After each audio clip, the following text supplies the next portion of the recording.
My boyfriend prohibited me from saying certain words, and now I'm at my wit's end. Don't let him tell you what to do. Trigger warning for mentions of a harmful relationship. My boyfriend, 27 male, does not like it when I, 27 female, use WTF while we are texting or chatting online. WTF is something that I've been using since I was 13, and honestly, it's a hard habit to break. It's like asking someone to stop typing LOL or LMAO. By the way, this comes from Reddit Girl 125, and if you want to submit your own stories, go to the r/OKStorytime subreddit.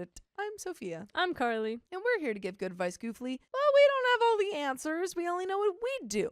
So let us know what you would do in the comments. I know he doesn't like what the F because it has the swear word in it, and he has told me that it sounds very rude to him. I am confused why I am not allowed to use what the F because he says F a lot while we are together. I told him that he uses the swear word too, and his response was, so it's my fault? I can sort of see how WTF can sound rude to people, and I honestly have been trying my best to stop using it, but today it just slipped because I was shocked by something. Can someone help me understand his perspective? Relevant comments. Lynn says, is he controlling about other things too? How long have you been together? OP says, not really. Been together for 2 months. 2 months! Breakup. Yeah, I imagine this is going to get a lot worse. I thought this was like, a year in. No, I think this 2 is going to get a months. lot worse. Get out of there. Lynn says, yeah, I thought it wasn't long. Listen, this is just the beginning. There are all kinds of emotional effery in your future if you don't call him on his BS when it happens. And probably even if you do. I'm sorry, what? You want me to not say F? Why not? You do, but I can't. He'll give you some BS and you'll say something like, yeah, I'm not gonna not do something that you do. And he can get mad, but you can just say no and move on to some other topic or activity. If he gets mad and treats you poorly, calls you names, says other hurtful things, then you say something like, I won't be treated this way. And if he doesn't stop, then you leave. But even if you can't put your finger on why it's BS, you can still just not agree and then make sure you don't do it more often because that would be childish and petty, even if it would be satisfying when you're irritated with him, but don't do it much less. An ex of mine said when we were about a month in that he hated the way I spat when I brushed my teeth. Newly out of a harmful relationship, I said, sorry? In a sorry you feel that way kind of way, and carefully because of the previous mistreatment, I had to be careful not to fall into the same pattern of accommodation.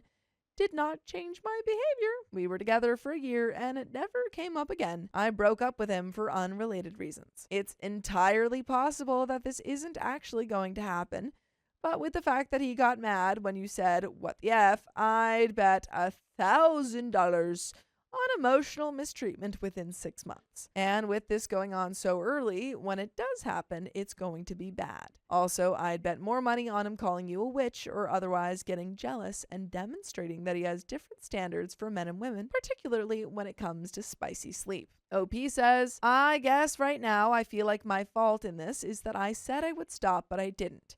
I mean, I tried really hard, but I let it slip. Do you think that he may be mad at the fact I couldn't keep my promise more than the fact that I used WTF? Even if it is that, I still think he should be able to recognize that it was a complete mistake, as it is a habitual behavior for me, which is a hard thing to go cold turkey on. Elite Dude Shadowman says, the issue isn't if you said what the F or not, or if it's your fault, or if he should be mad or not. The issue is you're dating a very controlling person who got you to agree to never say the word WTF and then gets mad at you when you use it, even when you point out he uses the word too. That's a huge and major issue and has nothing to do with if you said WTF or not. You're only 2 months in. Do you really want to date a person who makes rules like these for you? Why exactly did you agree to these rules knowing that this rule is not intended to apply to him at all? OP says, I agreed because I thought that even though I don't see WTF as rude, if my partner takes it that way, then I will try my best not to offend him. Also, at the time, I thought that when he asked me not to say WTF, he was implying that we both should not swear, but I later realized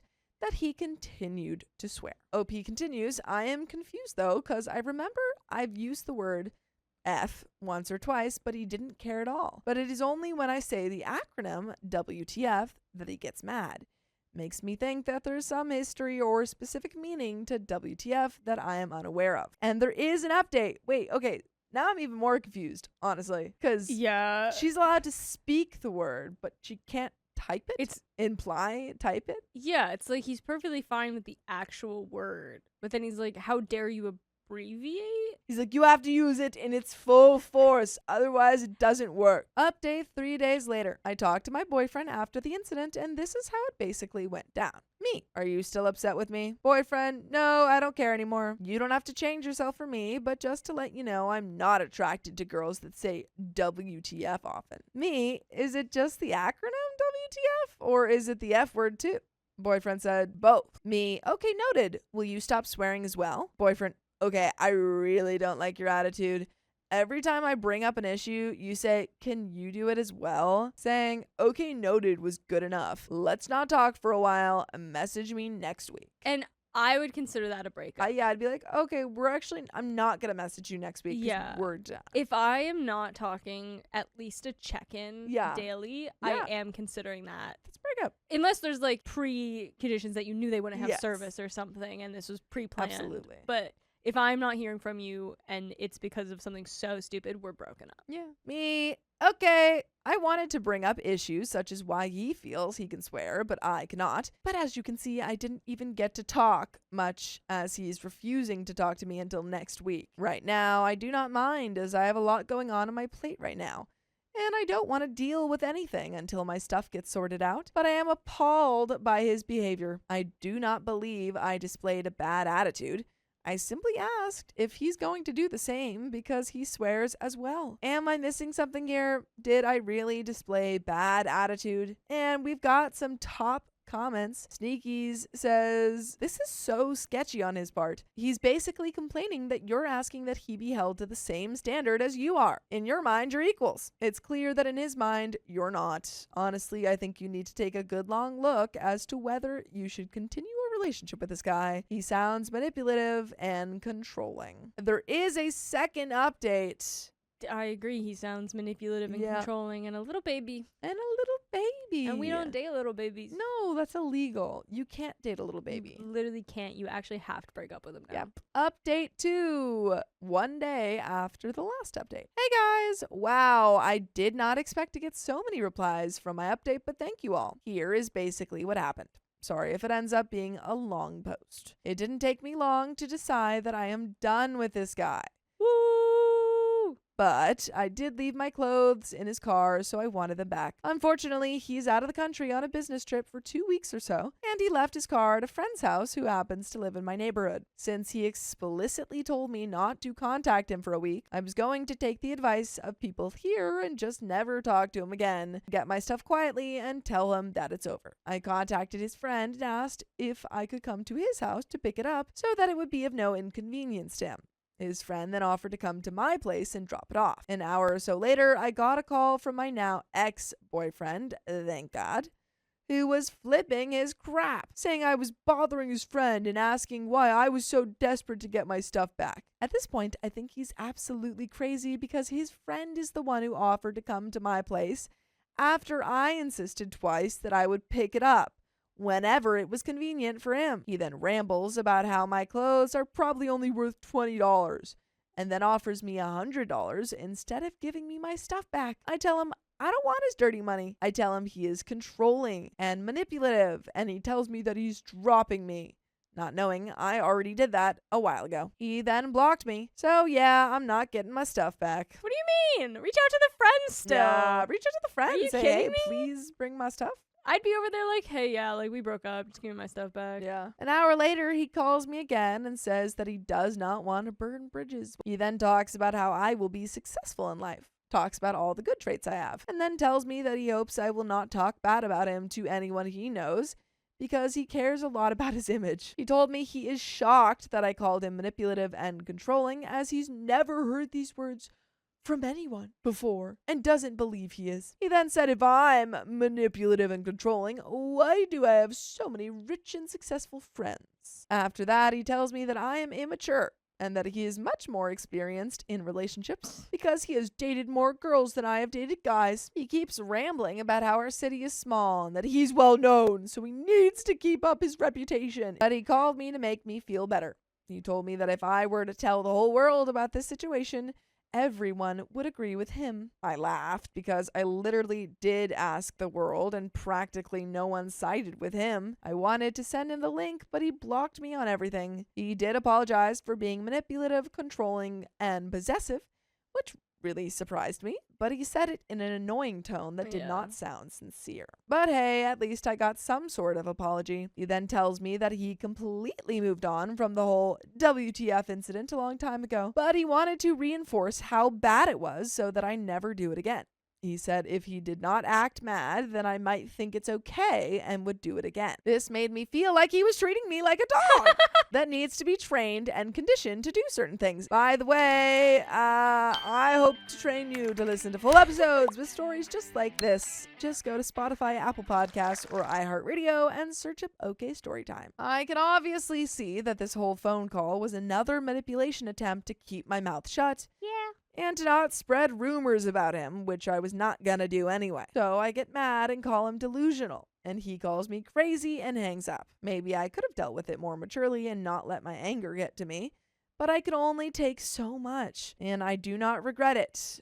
In good news, I feel happy and free. I look forward to finding someone who is the right man for me instead of being with someone who is malicious. Thank you to everyone who responded and took the time to read all the updates. And that is the end of that story. My in-laws don't feel like a family, and it's affecting me deeply.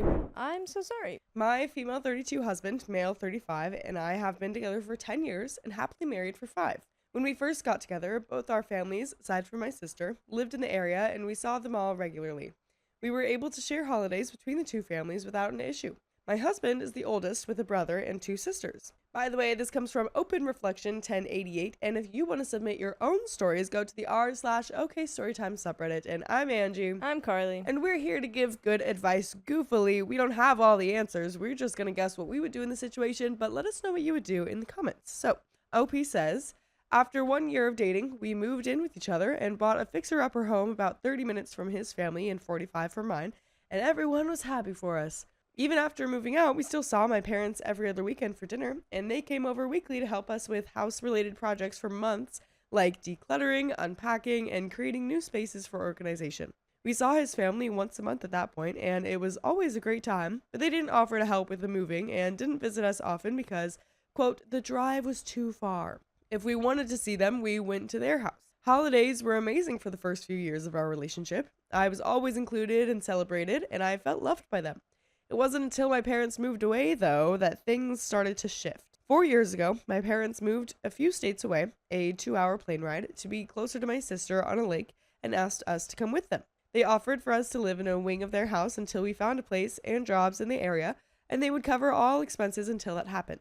I was excited about the idea, but my husband was vehemently against it because he didn't want to move away from his family. It was a tough conversation, but ultimately I gave in because my parents were still in daily contact with us and we were doing well where we were. My parents were also much more well off financially than his family and able to travel to us more frequently than his family ever could if we moved. I told him that I really wanted to feel like I had a village when we started our family, and I had noticed his family had been drifting apart from us, so I needed to see him making an effort to get them more involved in our lives if we were going to remain local. He readily agreed, and I did see a lot more effort on his end, and even if it wasn't reciprocated. The year we got married, 2020, all of his siblings left home and moved in with their significant others. His sister, Mary, female 32, now lived an hour away from us. His sister, Hannah, female 28, lived an hour and a half away, and his brother, Ben, male 25, lived 2 hours away. His parents were still 30 minutes from us, but they didn't reach out, and we only saw them every 2 months or on holidays. I had been regularly reaching out to his sisters to try and get together for lunch or to meet somewhere in the middle.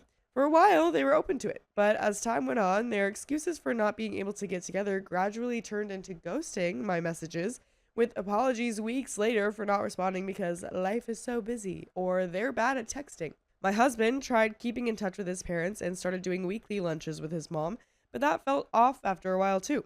Fast forward to March 2023.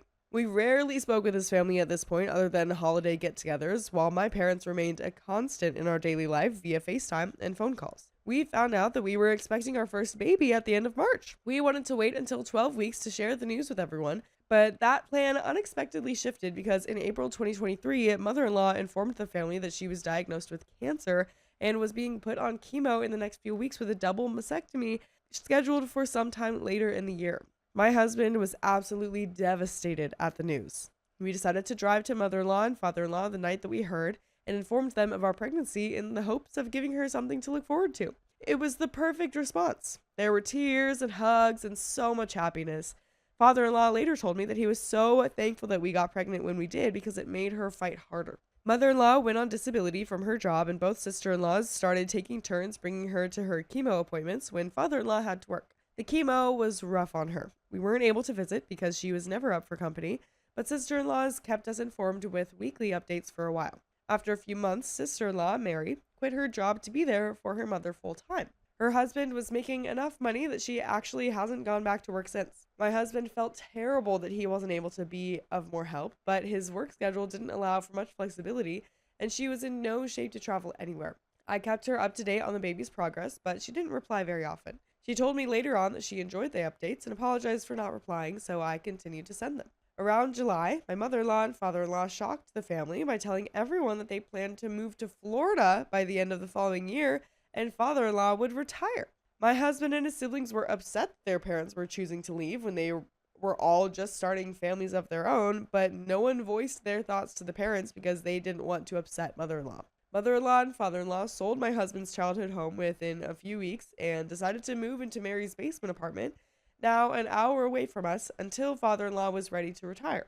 Mary and my mother-in-law grew a lot closer because of all the time they were spending together, and while my husband tried his best to stay in touch, the hour drive was now much more difficult for either side to make much of an effort. Fast forward to Thanksgiving 2023, with my due date only a few days away. No one from my in-law side had checked in on our pregnancy progress for several months. We rarely heard from my husband's siblings other than when we'd ask for updates on his mother, and only saw them a handful of times despite frequent invites on our end. Mother-in-law had her double mastectomy in early November and was recovering well. She was officially in remission.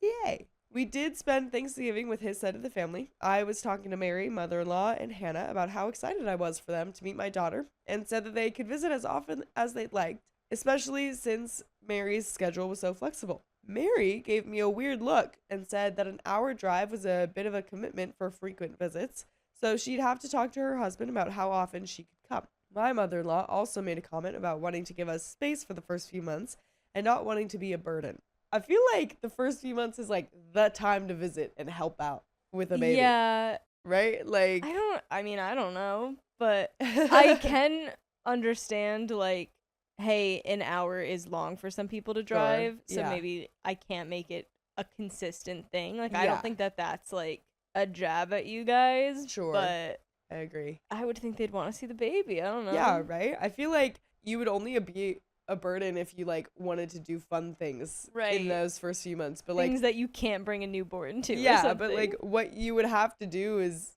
be there to, like, help out. Especially since OP said that she wanted to have a village. Like, that's the part of the main reason why she's okay with being around this family and like, living here. I don't think this is your village.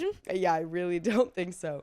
I encouraged them to visit as frequently as they could, saying that I'd rather be surrounded by family than alone at home, since my husband was only taking 2 weeks off from work for the birth. Both mother-in-law and sister-in-laws seemed reluctant and told me, "We'll see." My parents and sister flew in to stay with us the day after Thanksgiving until the baby was born. C-section was scheduled for the first week in December, and they helped us prep the entire house. They deep cleaned, did laundry for us, prepped freezer meals, made Christmas cookies to store, washed and stowed away all new baby items, and helped me finish the perfect nursery. When the baby arrived, everyone, including my in-laws, came to the hospital to meet her. My mom and sister stayed with us for 2 extra weeks to help with the baby before my mom returned home to prepare for Christmas with us. After the hospital initial meet, my in-laws didn't reach out to us.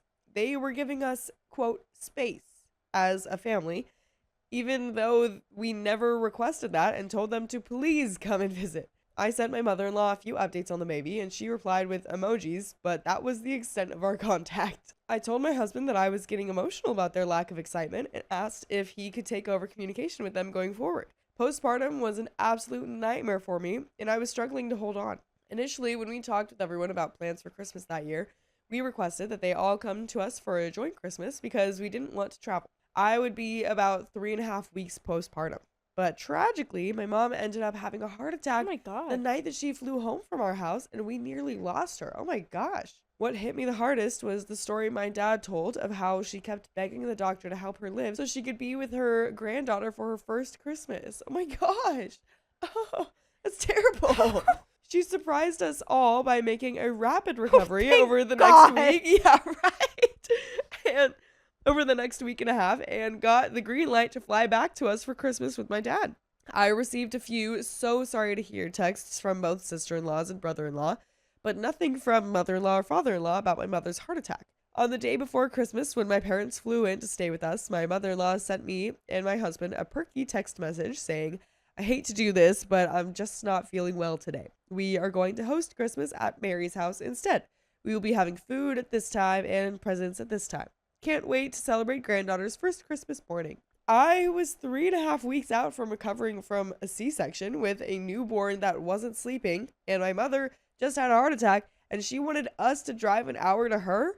My husband called my mother-in-law to tell her that we could do Christmas afternoon with them, but because my family was all in town and my mom was still recovering, we would be doing Christmas morning at our house. That was the wrong response. First, mother-in-law pulled out the waterworks and told him that he was hurting her when she was already in so much pain. She just wanted the whole family to be together. Then father-in-law got on the phone and pulled the "this could be your mom's last Christmas." What? She's in remission, dude. Dude, yeah, she's like doing great. Finally, Mary called him and told him that she was sick of him prioritizing my family over theirs, and that he didn't know how much their mom had suffered over the past year. The least he could do was spend Christmas with his family. Then she told him that she was 8 weeks pregnant and wanted to be with family. This stress wasn't good for the baby or their mom. I've never seen my husband cry before that moment, but he sobbed. He felt so torn between supporting me and my family while keeping his happy. We spoke with my family about the situation, and they encouraged us to go to his family for Christmas to keep the peace.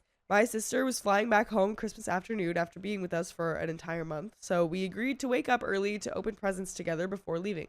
We ended up leaving our house around 11 a.m. and got to Mary's for 12 p.m., but when we arrived, the welcome was cold. No hellos, no hugs. Sister-in-laws and brother-in-law looked upset, and father-in-law quickly corralled everyone together for a family photo with mother-in-law holding my baby. After the photo, sister-in-laws and brother-in-law said goodbye because they had plans with their respective partners' families, leaving us shocked and alone with mother-in-law and father-in-law. You're joking. After Mary pulled the whole, "oh, you're not prioritizing our family"? That's insane.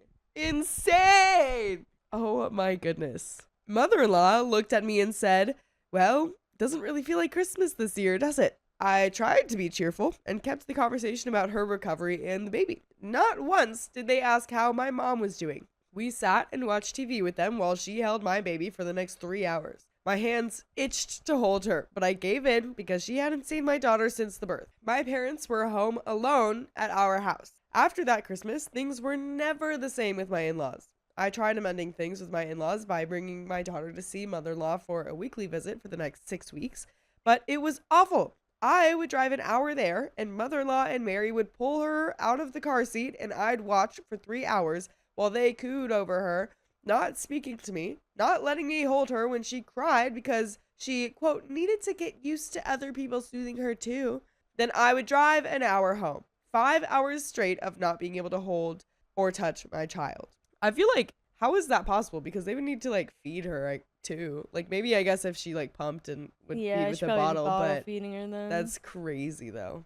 Finally, when I couldn't take it anymore, I started only doing monthly visits. Hannah came to our house once to see the baby over the next 6 months, and Mary came twice, but that was the extent of my in-laws' involvement in her life. I would send some videos and pictures to the family group chat, but when I got no replies or reactions, I gradually stopped. In July 2024, I asked mother-in-law to go on a walk with me and the baby to finally address the tension from the Christmas incident. I explained my point of view, tried to get her to see how hard of a decision it was for me and my husband, stuck between two families with two mothers recovering from traumatic ordeals with a newborn post-C-section. She told me Mary was still holding a grudge at our choice to miss Christmas morning, but she was personally over it. That's so wild, though. Mary, like... Why is Mary holding a grudge? Yeah, like, she might have missed Christmas morning because she already had... You guys all had plans already to not do that, but you changed things up. But then Mary missed Christmas afternoon. Right. So, like, what's up there? I expressed feeling remorseful for upsetting her, and she looked at me straight in the face and said, "Thank you. I've been waiting for that apology. This is my time to be selfish in life, and I can't have people taking my family away from me." That is so insane. I would be so mad. So mad. It's like, okay, I wasn't apologizing for taking your family away from you. That's not what I'm doing. The apology was for at all. Yeah, and where's my apology? Yeah, I'm still waiting on my apology. Yeah. So, like, what? And you're admitting that you're being selfish in life. I'm not gonna just let that happen. Come on. My parents visited the baby or paid for us to fly to them every 6 weeks like clockwork. We FaceTimed daily, and it meant the world to see my little girl light up every time she saw them on the screen. They know everything that goes on in her life and are such a big part of her personality. Mary had her baby in August 2024, but only let mother-in-law and father-in-law come to the hospital to meet him. She didn't even tell us that he had been born until a few days later. She asked father-in-law to tell my husband and his siblings that they weren't planning on vaccinating the baby, so there would be no guests for this foreseeable future to protect his health. I didn't meet my nephew until he was 3 months old, and even then, we weren't allowed to touch him. The first time we actually held him was when he turned 1 year old. Mary won't touch my daughter anymore because she doesn't want to get her son sick. She greets her cheerfully during holidays, but she doesn't hug her or let her near her or the baby. My mother-in-law and father-in-law did tell us that they don't agree with Mary keeping the baby so isolated, and they were worried about the long-term effects, but nothing really changed. No one will address it with Mary. That December, 2024, my mother-in-law and father-in-law moved to Florida. They tried keeping a weekly FaceTime date with us, but it fell through after 3 weeks. We would call, they wouldn't answer. We'd get a text a few days later with an apology for missing our call. My parents are begging us to move closer to them. My sister wants to live down the street from us and raise our kids together. She wants to do weekly dinners with us and pool parties and sleepovers and be my daughter's best friend. My dad wants to coach all the sports teams that my kids play on. My family wants to attend every game that they play in. My husband and I have been getting into big emotional arguments about moving. I told him that it was easy for me to accept it the first time. He said no because I was doing it to make him happy. But now there's a new priority in my life, especially because we're expecting our second child this spring. Oh, wow. I don't want them to grow up this way. I want them surrounded by so much love and affection and laughter and family. Not holiday family that don't give a dang about coming to see them or asking how they're doing. They're nice and kind when we get together in person, but that lingering tension is always there. And you know what else is always there? Oh, million more episodes of stories just like this one on Spotify, iHeartRadio, Apple Podcasts, or whatever your favorite podcast app is. Just search OK Storytime and you're going to find it. A whole billion million. A whole billion million, guys. I don't know about you, but that's a lot. That's a lot. That's a lot of episodes. But there is a little bit more to the story, but I want you to move near your family. Yes. Because it's not even like they just have the problem of like, oh, we just don't have like any family. Like we just need both of our families to do this and like be more active and involved. But like they have that family. They have that ready to go. It's just further away. And they're still seeing the further family more often. Yeah, exactly. It's like this is just harder to do. I wonder if his worry is that like if they do move then they're just never gonna see the family again. Probably. Because if they won't even drive an hour, like they're definitely not gonna fly. I do wonder though if it would make it slightly better though, because when they did come out to see his family, because they would have to be the ones to fly there, I'm sure. Yeah. That things would be more planned and there would be more like forced time together kind of thing. Maybe. Hopefully. I don't know. Mother-in-law won't be happy about it. Yeah, because OP did mention that like when they moved, that's when things changed and like started getting more distant. So it's like, what? Yeah, huh? I'm sure. How does that work? He knows that if we move, his family will hold it against us. There will be a grudge. They won't travel to see us. They won't make an effort to keep in touch because they're barely doing it now. If we move, we essentially lose them.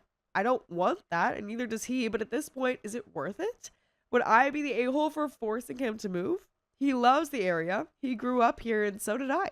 He has so many memories here that he wants to share with the kids as they grow up, but can't we make new memories? I told him he was being selfish by keeping us here, but was that too harsh? Please give me some advice. Am I the a-hole? And that's the end of that story, but Well, yeah, I guess we were right on guessing his point of yeah. view, which is such a valid point of view. Totally valid still. Yeah.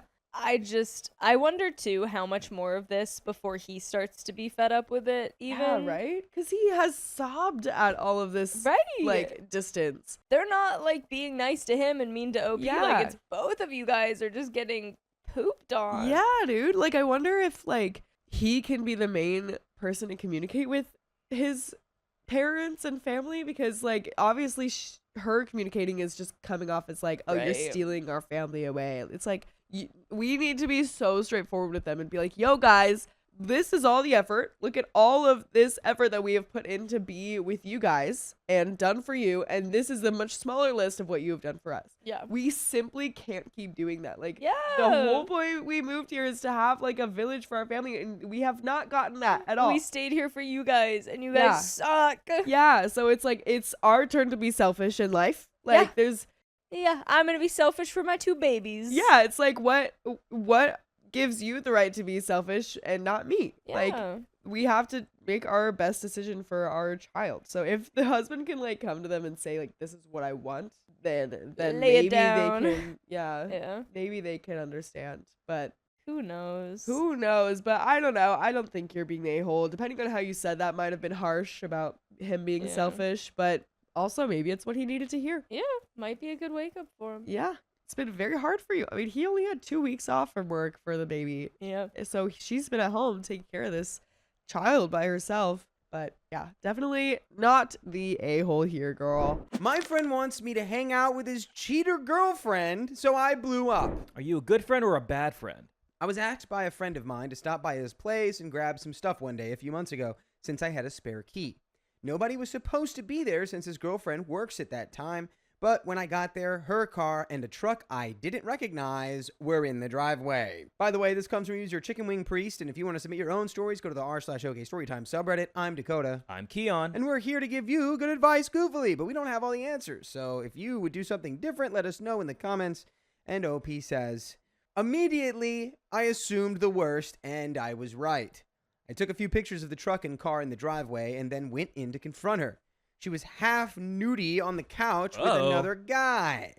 I snapped a few pictures. What? And left before she could get dressed and chase me down. I don't think that's the right thing to do. Don't know how I feel about that. I don't think that's the right thing to do, brother. I immediately called my friend and let him know what I saw. We met up and I showed him the pictures.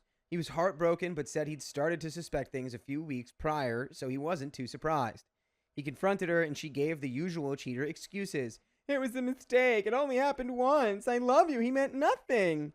However, she couldn't keep up the lie and was forced to admit she'd done it with another guy a few months previous. Ooh. The same guy I caught her with the night before when she was supposedly staying late at work, but was actually at her side piece's house.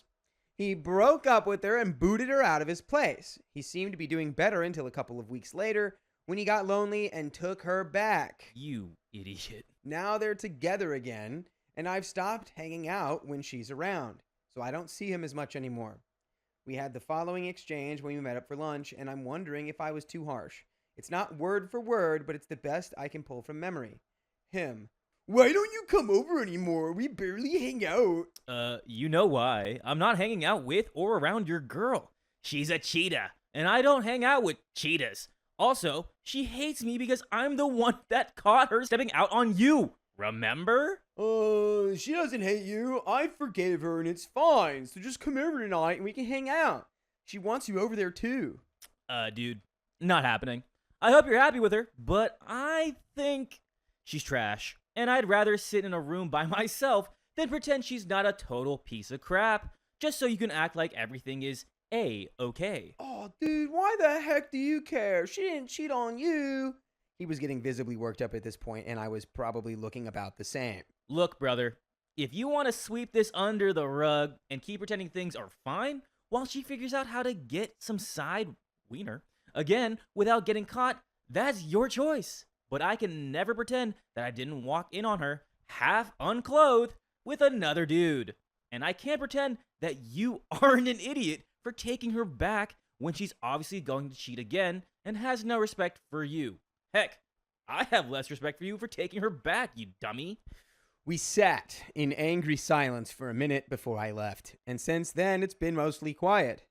I got a text asking if I really think she's a horrible person, and I replied, yes, she's a horrible person. I hate her and hope one day you're smart enough to leave her. But until then, I'll be keeping my distance from you both. And that's been about it.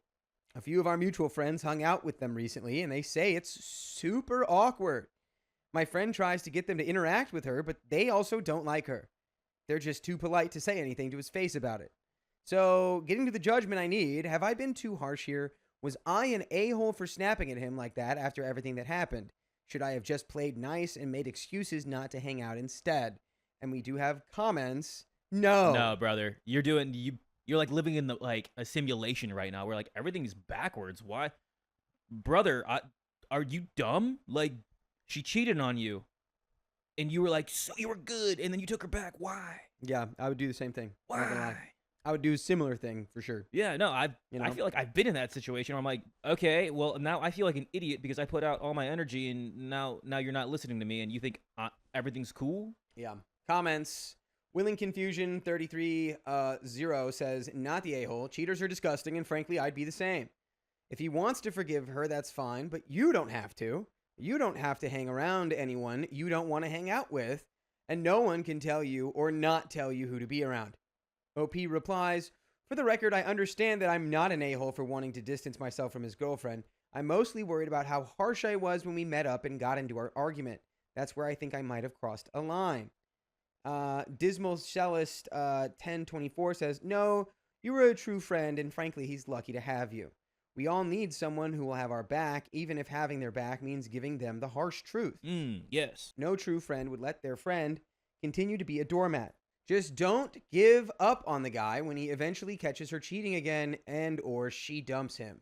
He'll need his friends because she obviously has some kind of hold on him. Another commenter, when equivalent 4069, not the a-hole for being harsh to your friend. Is it possible she's changed? Not without putting in the hard work of therapy and redemption. She didn't do any of that. Your friend and his third leg got lonely, so he decided to get his third leg a workout, and that was more important than his pride and self-respect. And we have an update 26 days later. Not 28. Dang. Almost so the close. Iconic number.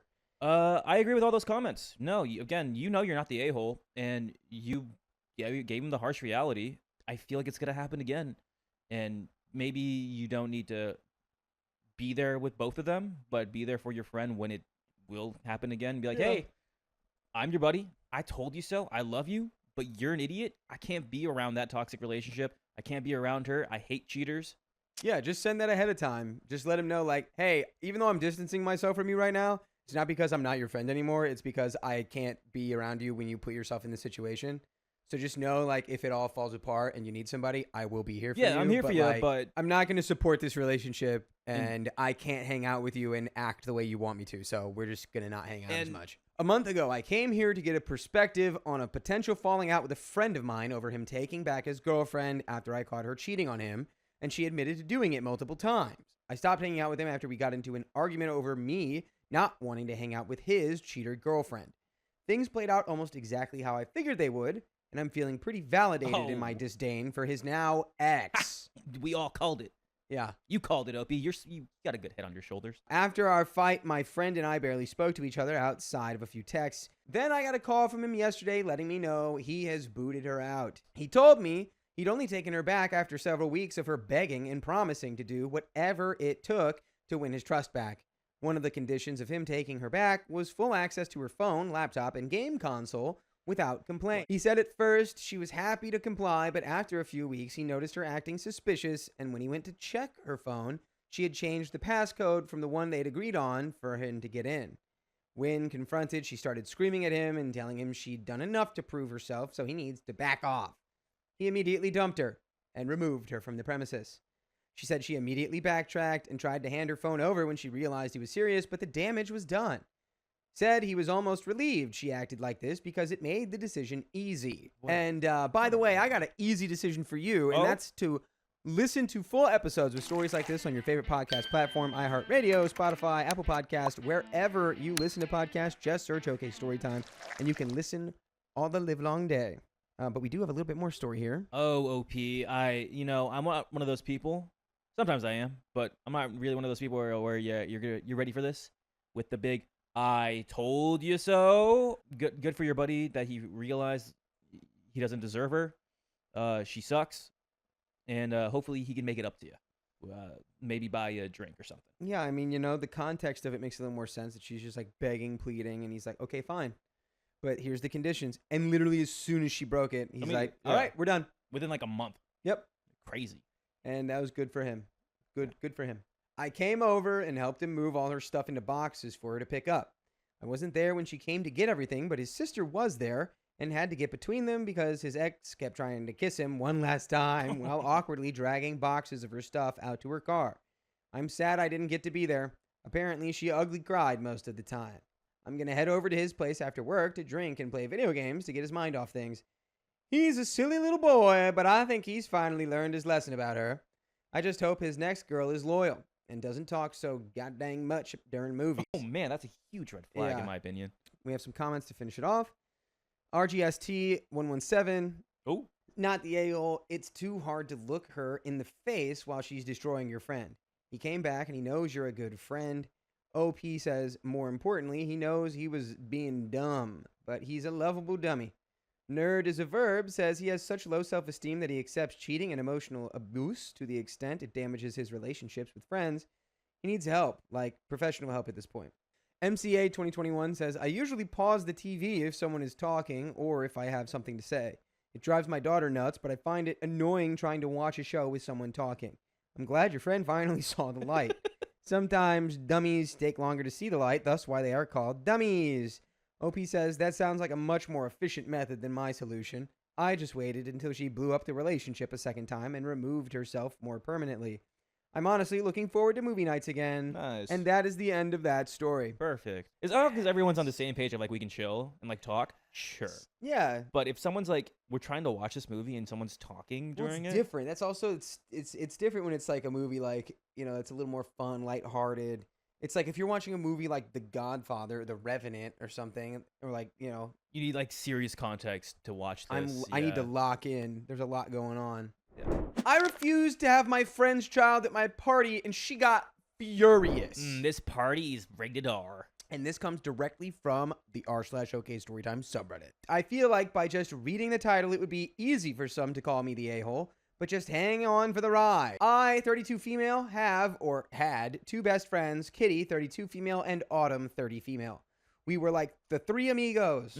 We did so much together and spoke on the phone every day, even though we all live in different cities.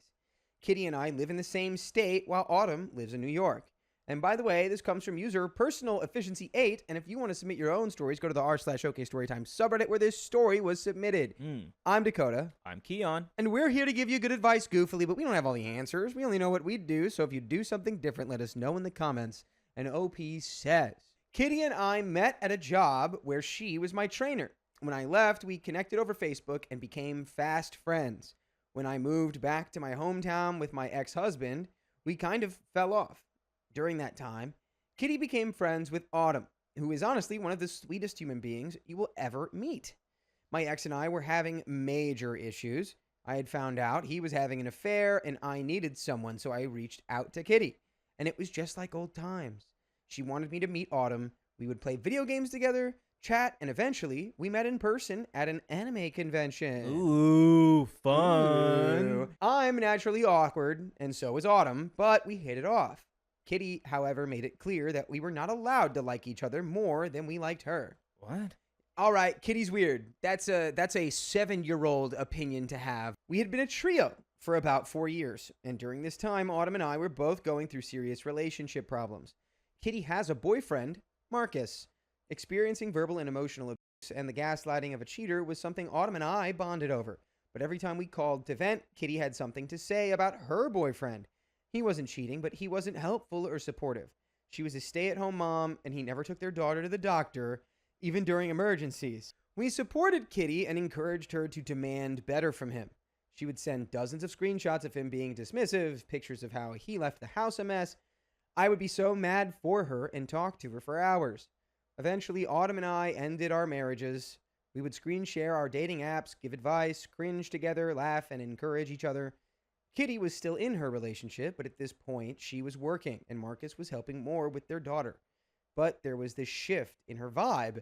One day, Autumn and I were on the Facebook dating app, and we made our accounts, and the notifications came rolling in. We were freaking out because it was overwhelming. Kitty said, "I'm going to make an account." She said she just wanted to see what type of guys were out there, so she made one.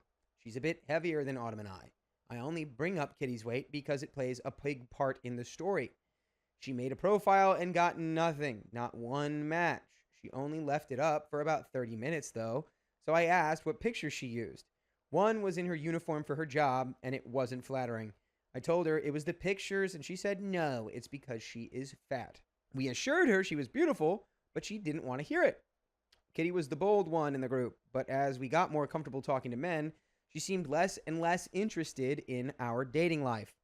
About a month before our annual meetup at an anime con, Autumn met her now boyfriend, Adam.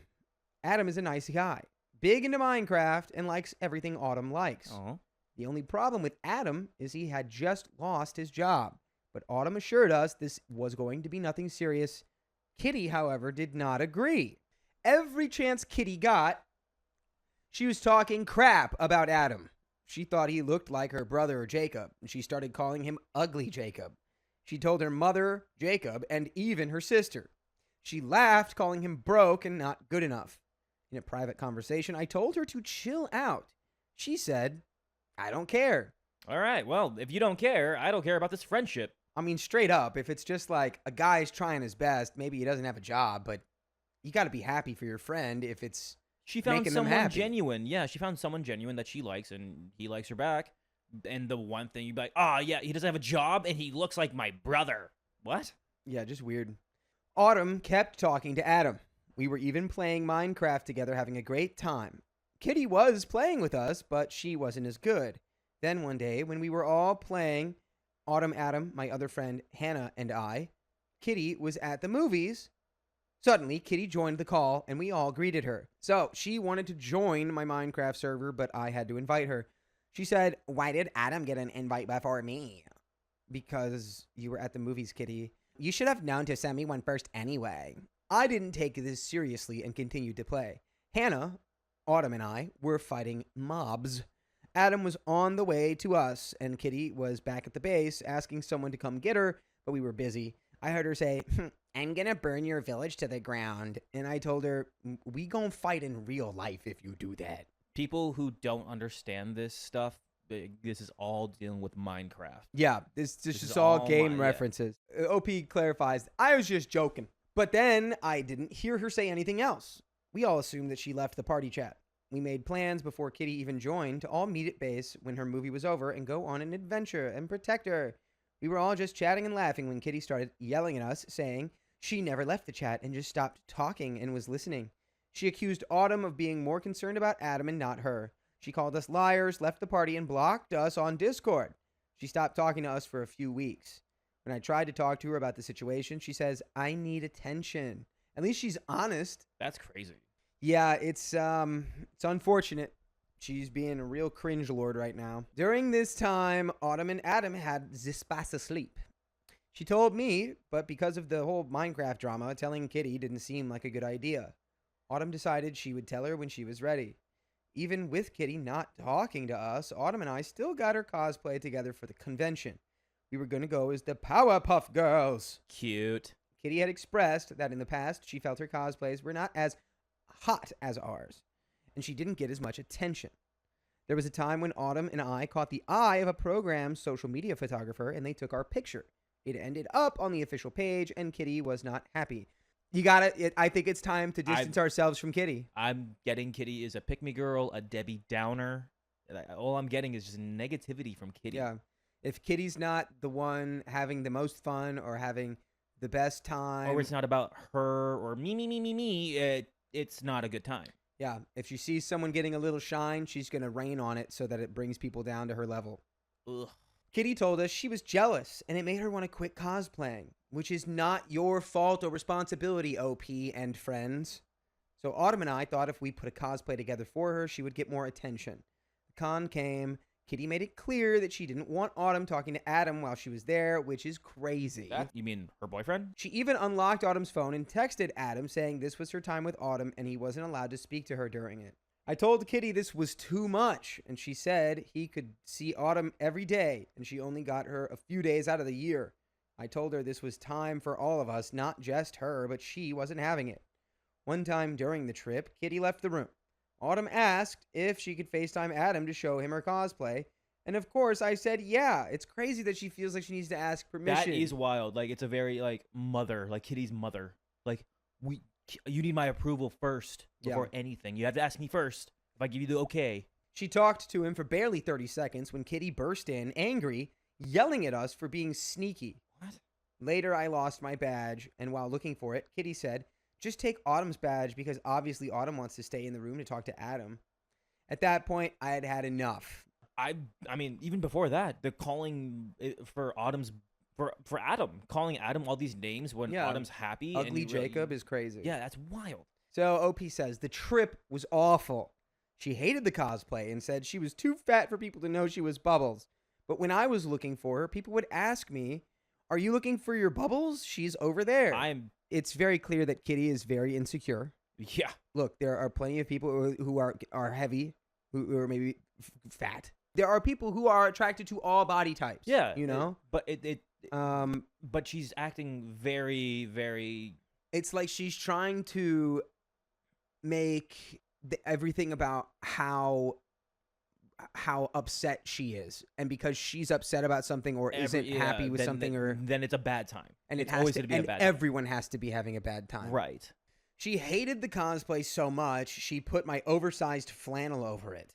Autumn and I had spent our money on it. It was like, since she wasn't happy, none of us could be. Well, we called it as we see it. Yeah. People would ask for pictures, men would hit on us, but it was like she was keeping count. She would say, the guys only want to talk to you guys. They don't even look at me. At the end of the trip, Autumn was upset at Adam. I told her if the relationship wasn't serious, why was she so upset? This caused her to be upset with me, and while we were in our own cities, we got into it over the group chat, and Autumn texted, I thought you would understand because I had the spices sleep with him. At this point, I had forgotten that she had not told Kitty. Oh, no. Uh-oh. Kitty was enraged. Oh, yeah. She could not believe Autumn hadn't told her and that I kept it from her during the trip. She said we were keeping secrets and laughing behind her back. In a private conversation, I told her she didn't create a safe space where Autumn could share that information. She said Autumn shouldn't have been weak and should have told her that real friends don't keep secrets. She blocked us on everything but Facebook and would subpost us constantly until I made a post saying, if you don't care, why are you here? And then she blocked us there too. She would unblock me every now and then, and we would end up arguing. I told her she was acting like the bad ex she helped Autumn get away from, demanding her attention, dictating who she talked to, and gaslighting her. After that, she blocked me again and didn't talk to me or Autumn for 3 months. At the end of the 3 months, Kitty bought a house. She unblocked us, and we rekindled the relationship. Why? People.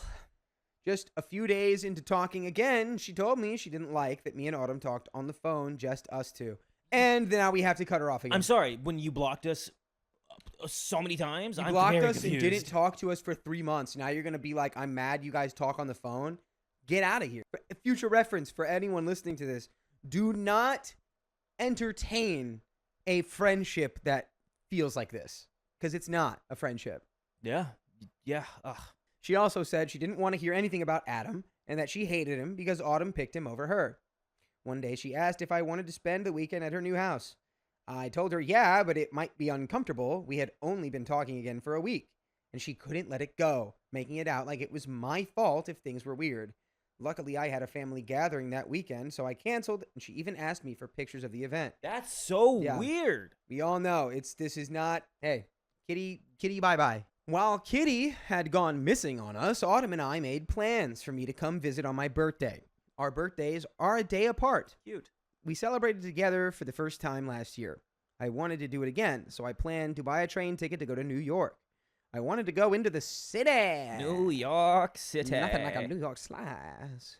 I wanted to go to a play, go out to the clubs, feel hot, and have fun. When Kitty came back into the picture, I accidentally let that slip. No! Without hesitation, Kitty says, "She'll drive." No! I wasn't even sure at the time if I wanted her to come, but I just let it go. A ride with her would make things easier and cheaper. I doubt that. A few days later, Kitty showed us she took the days off. We were confused. We thought she was coming. She said, "Well, I wasn't sure I was invited," which is crazy because we already talked about it.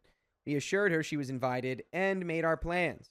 A week or so passes, and Autumn tells me that Kitty told her she has to bring her daughter Joy, 6 female. Joy is a sweet little girl. She's nonverbal autistic and requires a lot of attention. Last time we went to New York with Joy, Kitty did not have a good time. She was overstimulated and upset most of the trip. I really didn't want any kids at the birthday bash. Hannah was going to come, and I told her to find sitting.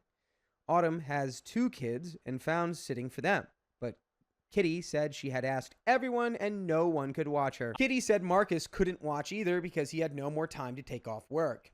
She said she wanted to come, but she would just stay with Joy while we went out. I just knew this was a bad idea, so I encouraged her to try a bit harder, and she said she would try. I would ask her if anything had changed, and she would say no. Then one day I asked if Marcus had any time to take off, and she said no. I asked if he could just call out, and she said he would get fired if he did that. Later in the week, she said Marcus was home for the day because he called out. I told her I thought he would be fired, and she just brushed it off. Ain't no way, brother. Ain't no way. OP, come on. It's like a game at this point. It's not even fun. Not fun at all. Later, I talked to Autumn, and she told me that Kitty admitted she had been lying the whole time. She never asked anyone to watch her daughter and didn't plan on asking, and she really wanted a reason to stay in because she felt fat and didn't want to get dressed up. So don't come. What are we doing? Kitty also told her that because I was being pushy about her asking her boyfriend to keep Joy, she felt that I had a problem with Joy because she's autistic, which really pissed me off. I was done with the lying and the manipulation, and then accusing me of not wanting her daughter around because of her autism boiled my blood. She could have told me about being insecure, and we could have done something to make sure she felt included. But no, she lied to us so the trip would be more comfortable for her. We ended up arguing in the group chat, and she told me she was disgusted with how I wouldn't accept her daughter, which is crazy. I told her, this is not about Joy. She said it was. I didn't want her around, and that was either Joy comes or Kitty doesn't. I told her this was about her lying and manipulating the situation. Her response was, "Oh, well, I lied. So what?" Here's the so what. Because 3 months ago, you stopped talking to us because we lied, quote unquote, to you. I tried to explain that I didn't want any kids there, not just Joy. I had a vision for our birthday weekend, and it didn't involve children. We'd be drinking and out and having fun. Being out while she is stuck inside wasn't part of the plan. She also accused me of disrespecting Marcus because when she told me he said he wouldn't watch Joy, my response was, "Isn't he the father?" My mother never had to ask my father to watch his children. He just did. And mind you, he took a weekend off to go out of state for an NFL game that she paid for. And to repay the favor, he was going to take time off to watch Joy for her trip to Vegas, but the trip didn't happen, so why can't he just do that for the New York trip? For years, she painted her boyfriend as an emotional, dirty, unsupportive, and slacky dad. So when she's telling me he's refusing to watch her daughter, I'm on the same energy. She told me to watch my mouth about how I talk about Marcus, and I'm a hypocrite because I told her to be kinder to Adam. My opinion on Marcus is based on everything you have shared with me. There was a time when Marcus was watching Joy, and he lost Joy for 10 minutes, and Kitty says this is why she isn't comfortable with Marcus watching Joy, but this wasn't an issue when she was going to go to Vegas. This pisses off Autumn. Because what do you mean our birthdays aren't good enough to ask for childcare? Kitty tells me I don't understand because I don't have kids. I opened up to Kitty about my fertility issues that I had experienced with my ex, but she kept saying it over and over and over. She kept making it a point that I don't have children. We go back and forth. She calls me sad and lonely and tries to make fun of the fact that I don't have a man. She carries on about how Joy has autism and she doesn't want to burden her man or family with watching her for a 4-day trip just for our birthdays, and Joy has to come. Now, hold on a second. Jeez, dude. You literally just othered your own daughter because you're like, oh yeah, my autistic daughter that's like such a hassle that no one likes. I wouldn't want to burden anyone with my daughter. It's like you're exposing yourself. Cut. It's time. It's bin time. We are cutting Kitty off. I am tired of the argument, so I told her it's up to her. I'll find my way to New York without her if need be. And she says she isn't going to go and to enjoy my child-free weekend. Okay, great. A few days later, she makes a Facebook post saying something like, I will never pick someone over my child. If people don't want to be near your child, they shouldn't be near you. I'm so mad because she's subtly talking about me and making this about me not wanting to be near her daughter. So I follow her lead and make my own post saying, inviting yourself to an adult-only birthday bash and demanding you bring your daughter is crazy. We don't need to do this. I know this is petty. You know, at least you know it's petty, but you didn't need to do this. Just cut her off. While I'm talking on the phone with Autumn about both posts, Kitty calls us on FaceTime. I answer and she's going off. You're a coward. You could have tagged me. Well, you subbed me, so I subbed back. If you weren't a coward, you would have commented under it like I did on your post. How am I a coward for doing exactly what you did? I'm not scary and I didn't invite myself. That's a lie. And she was hung up on the fact that I said she invited herself. I assured her that she did. I told her we made plans before we even started talking to her again. And she said that was a lie. Later, Autumn confirmed that that was the truth, and we had even told her that previously. During the call, she told me she was going to make a post and tag me, and she did. She posted screenshots of my post saying she didn't invite herself, and that I was using her as a ride and refused to accept her daughter. You offered to be the driver. She said I disrespected her man because I didn't understand that he works and needs sleep. She said I was childless. She said it numerous times and didn't understand mom guilt. We went back and forth in the comments, but there was no point. She ignored all my points. I told her I could really air her out, but I wasn't going to because at one point she was my friend. I eventually untagged myself and she deleted the post and unfriended me. She told Autumn she was just as bad for defending my behavior and unfriended her as well. But by the way, you never have to unfriend us. You can listen to full episodes of stories like this on your favorite podcast platform, iHeartRadio, Spotify, Apple Podcasts. Just search OK Storytime, and you can listen to the whole kit and the caboodle. We have a little bit more story left. I assume that this is going to end up being, and I'm done with her and I'm never going back, which is the right move. And I'm hoping with this last little tidbit that you have a wonderful birthday with with Autumn and your friends who are your friends. Happy birthday. Many of the comments on the post before she deleted it were on her side, praising her for being a good mom. I felt like I was taking crazy pills while reading it. At this point, I know the friendship is over. There's so much more I could say, more examples of her being unkind, unapologetic, toxic, and downright mean. I take accountability for ignoring her toxic ways, making excuses. But if I can end a marriage, I can end a friendship. Am I the a-hole? I don't think so. Maybe you were a little petty, but you're not the a-hole. This woman's intolerable. You're not an a-hole. You played her game a little bit, but you're out of the game. Good job. How could I have made things better? Should I have just allowed her daughter to come without asking her to ask for babysitting? No. And was I a bad friend for not telling her about Autumn's spicy sleep? I appreciate any comments. Thanks for reading. And that's the end of that story. Thanks for your story. Thank you for your story. We really hope, I mean, we've said our piece. We really hope that she's no longer in your life. The people that were backing her up, those could be her friends. Great. Yeah, and you don't have to concern yourself with that. You know, it's just internet, Facebook nonsense, block her, close the screen, move on. What's the point? Yeah, I'll tell you, I'm a cat person, and that's the one kitty I don't like. Oh, boy. My sister-in-law ruined the meal I made, so I lost it on her. Made it really, really salty. My sister-in-law, Ashley, is, for lack of a nicer word, obnoxious. Okay. She constantly does whatever she wants, even when you ask her not to. She thinks she's above everyone else, even when she's so wrong. She has this very stereotypical baby sister attitude where she acts like she can do whatever she wants and nobody is allowed to be mad at her because she's the baby. Yes, that's something that she regularly says. And by the way, this comes from Pasta Sister-in-Law, and if you want to submit your own stories, go to the r/OKStorytime subreddit. And I'm Angie. I'm Carly. And we're here to give good advice goofily, but we don't have all the answers. We just know what we would do in the situation, but let us know what you would do down below. So, OP says, my husband says that she's the youngest of their family, so her acting that way is normal. But I pointed out that I'm the youngest of my family, and I've never acted that way. I don't like my sister-in-law, but I've been polite and kept a peaceful relationship for my husband's sake. Until today. Today was the first time since 2019 that my husband or I have been able to see our small friend group in person. We all got our shots 2 months ago and decided to meet up finally for dinner. I cooked while our friends either pitched in ingredients, made appetizers, or brought wine. I made pasta ravioli by hand, which was hard. I made enough for me, my husband, and our friends. But after they arrived and we all caught up while I was finishing the food, sister-in-law showed up. She let herself in and greeted everyone happily.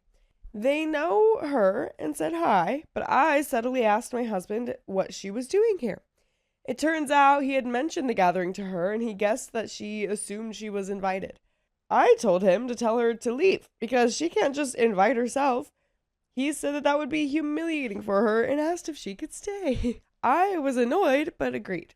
Things were fine at the start. I had a few sips of wine to relax and was about to plate everyone's food at the kitchen island and bring it to them, but I forgot Parmesan, so I went to get it. I heard sister-in-law say she'd help bring the food to the table. I said no thanks and to stay seated. My back was to her, and she said something I missed because of the loud clang of a pot hitting the floor. I heard everyone gasp and closed my eyes. I knew what happened, but I didn't want to look. When I did, I just started crying. Oh no. Hours of work splattered on the floor. Oh, that is heartbreaking. No. Heartbreaking right before you're going to feed everyone. Oh, as someone who can make pasta and raviolis homemade, that takes a while. Yeah. Oh my gosh. Sister-in-law said it was okay. It was, quote, just some pasta. I'll buy more. No. I lost it. I called her a stupid witch who ruined the entire dinner because she refuses to listen.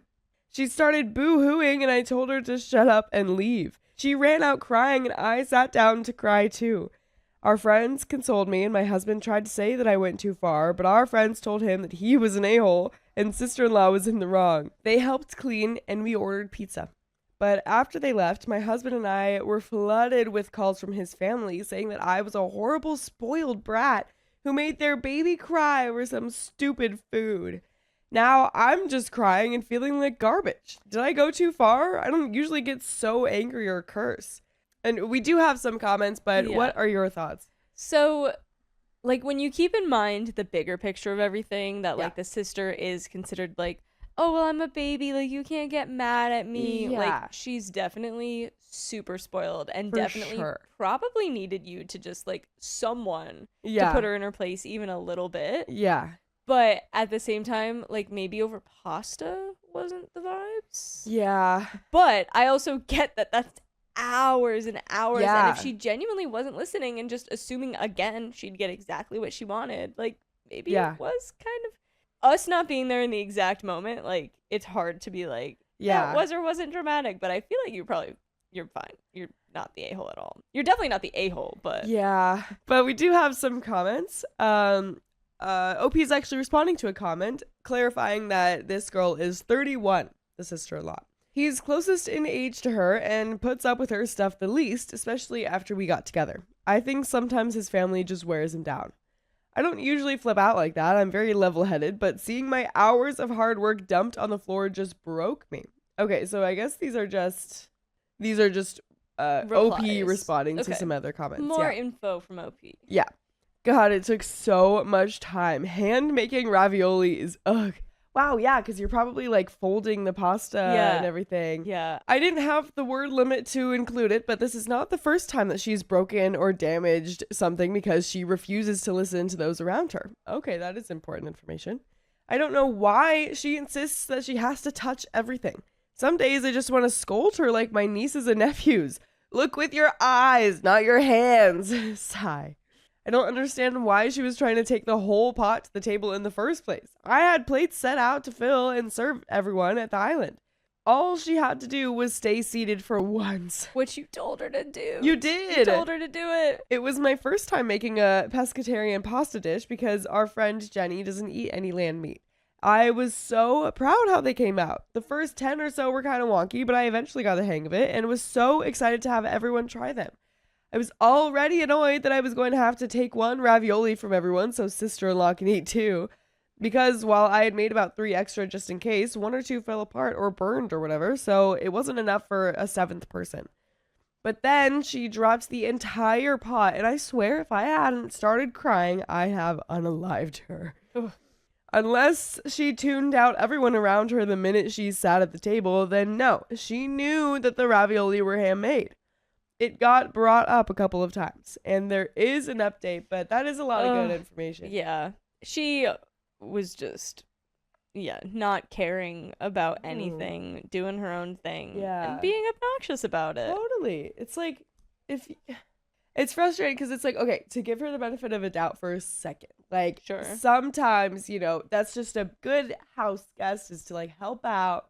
And, you might expect that, like, the answer is yes, that you can help out. So maybe you just were already on your way to do things. But at the same time, it's like it doesn't excuse your clumsiness. Yeah, if we hadn't had the context of, like, I told her to stay seated and not touch it, and all I had to do was plate it. Yeah, exactly. It's like you were so close. So close. But we do have an update, and we're, like, a little under halfway through this story. God. Okay, let's hear it. Hub said he understands I'm upset that the food was wasted, but he doesn't think that my outburst was warranted and was actually kind of extreme. Tomorrow is his off day, and I told him he's going to be making the dish like I did, by hand and on his own, and then at the end, we'll see if he thinks that my outburst was unwarranted. And we have a second update. Well, hubby made the pasta for the first time today, and it went much like I had anticipated. He was all confident, and it'll be easy during the first 30 minutes. But towards the end of the first hour, that disappeared as the burn in his arms really set in from making enough dough for almost 60 ravioli. Wow, she was making the dough from scratch. Yeah. I did not lift a finger to help him knead since I didn't get any help when I did it. After the dough was done and wrapped up in the fridge, he made the filling, which took another 40 or so minutes. Then the dough was brought out and he had to start crafting the ravioli all by hand after rolling the dough out. Lord, that went on for ages. Just rolling some dough out, cutting out squares, filling them and putting the top on, rinse and repeat until the dough and filling was all gone. All in the entire process from start to finish for him on his own took a little over 4 hours. And that's with us not actually cooking any of the ravioli. Also, he didn't make any sauce or cook any shrimp for the ravioli to be served in or with. Also, he didn't prepare any salad to go with it. And when I told him this, that there was still more to do, he almost started crying. Yeah, husband. Yeah. I'm honestly impressed that he's at least doing this. Yeah. Like, I'm glad that he's, like, doing this test to see how hard it is. He made it through the first 4 hours and he's like, okay. We can keep going, I guess. Please. There's more. He started saying sorry at the 1 hour mark and hasn't stopped apologizing since. He only made it an hour? This is so funny. We had a long talk about his sister and the dinner she ruined. The other times she's pulled similar incidents, there's a lot, and how him and his family always let her get away with it. He says he knows how they treat her isn't normal and he doesn't like it, but was raised to just go with the flow regarding Ashley. But he said that he's going to call her and tell her that we need some space from her for now. And we have a third update here, but I love this husband now. This is great. We're good. Now that he's, like, done the work and he's like, oh, yeah, I'm so sorry. Like, that's honestly so big because if she made Ashley do something like that, she would just be like, no, it's, like, not that bad. Like, I don't even need to do this. You're being ridiculous for making me do this. Like, she would avoid it so hard. 100%. But I can be all for, like, if someone's being really stubborn or, like, really not on your side and they go through it and they have a genuine change and, like, a ton of sorries, like, you're getting, like, a big old apology, a genuine one. That, like, okay, yeah, sure, I'm past it now, we're good. Yeah, no, absolutely. You're chill. You've done the work too. Yeah, because at first I was mad at him for, like, saying she was overreacting, but the fact that he's even doing this is, like, so impressive. Yeah. But we have a third update. Hubs just got a message from his cousin of Ashley laughing and bragging about intentionally spilling the pasta to teach me a lesson for being such a snobby witch. Violence.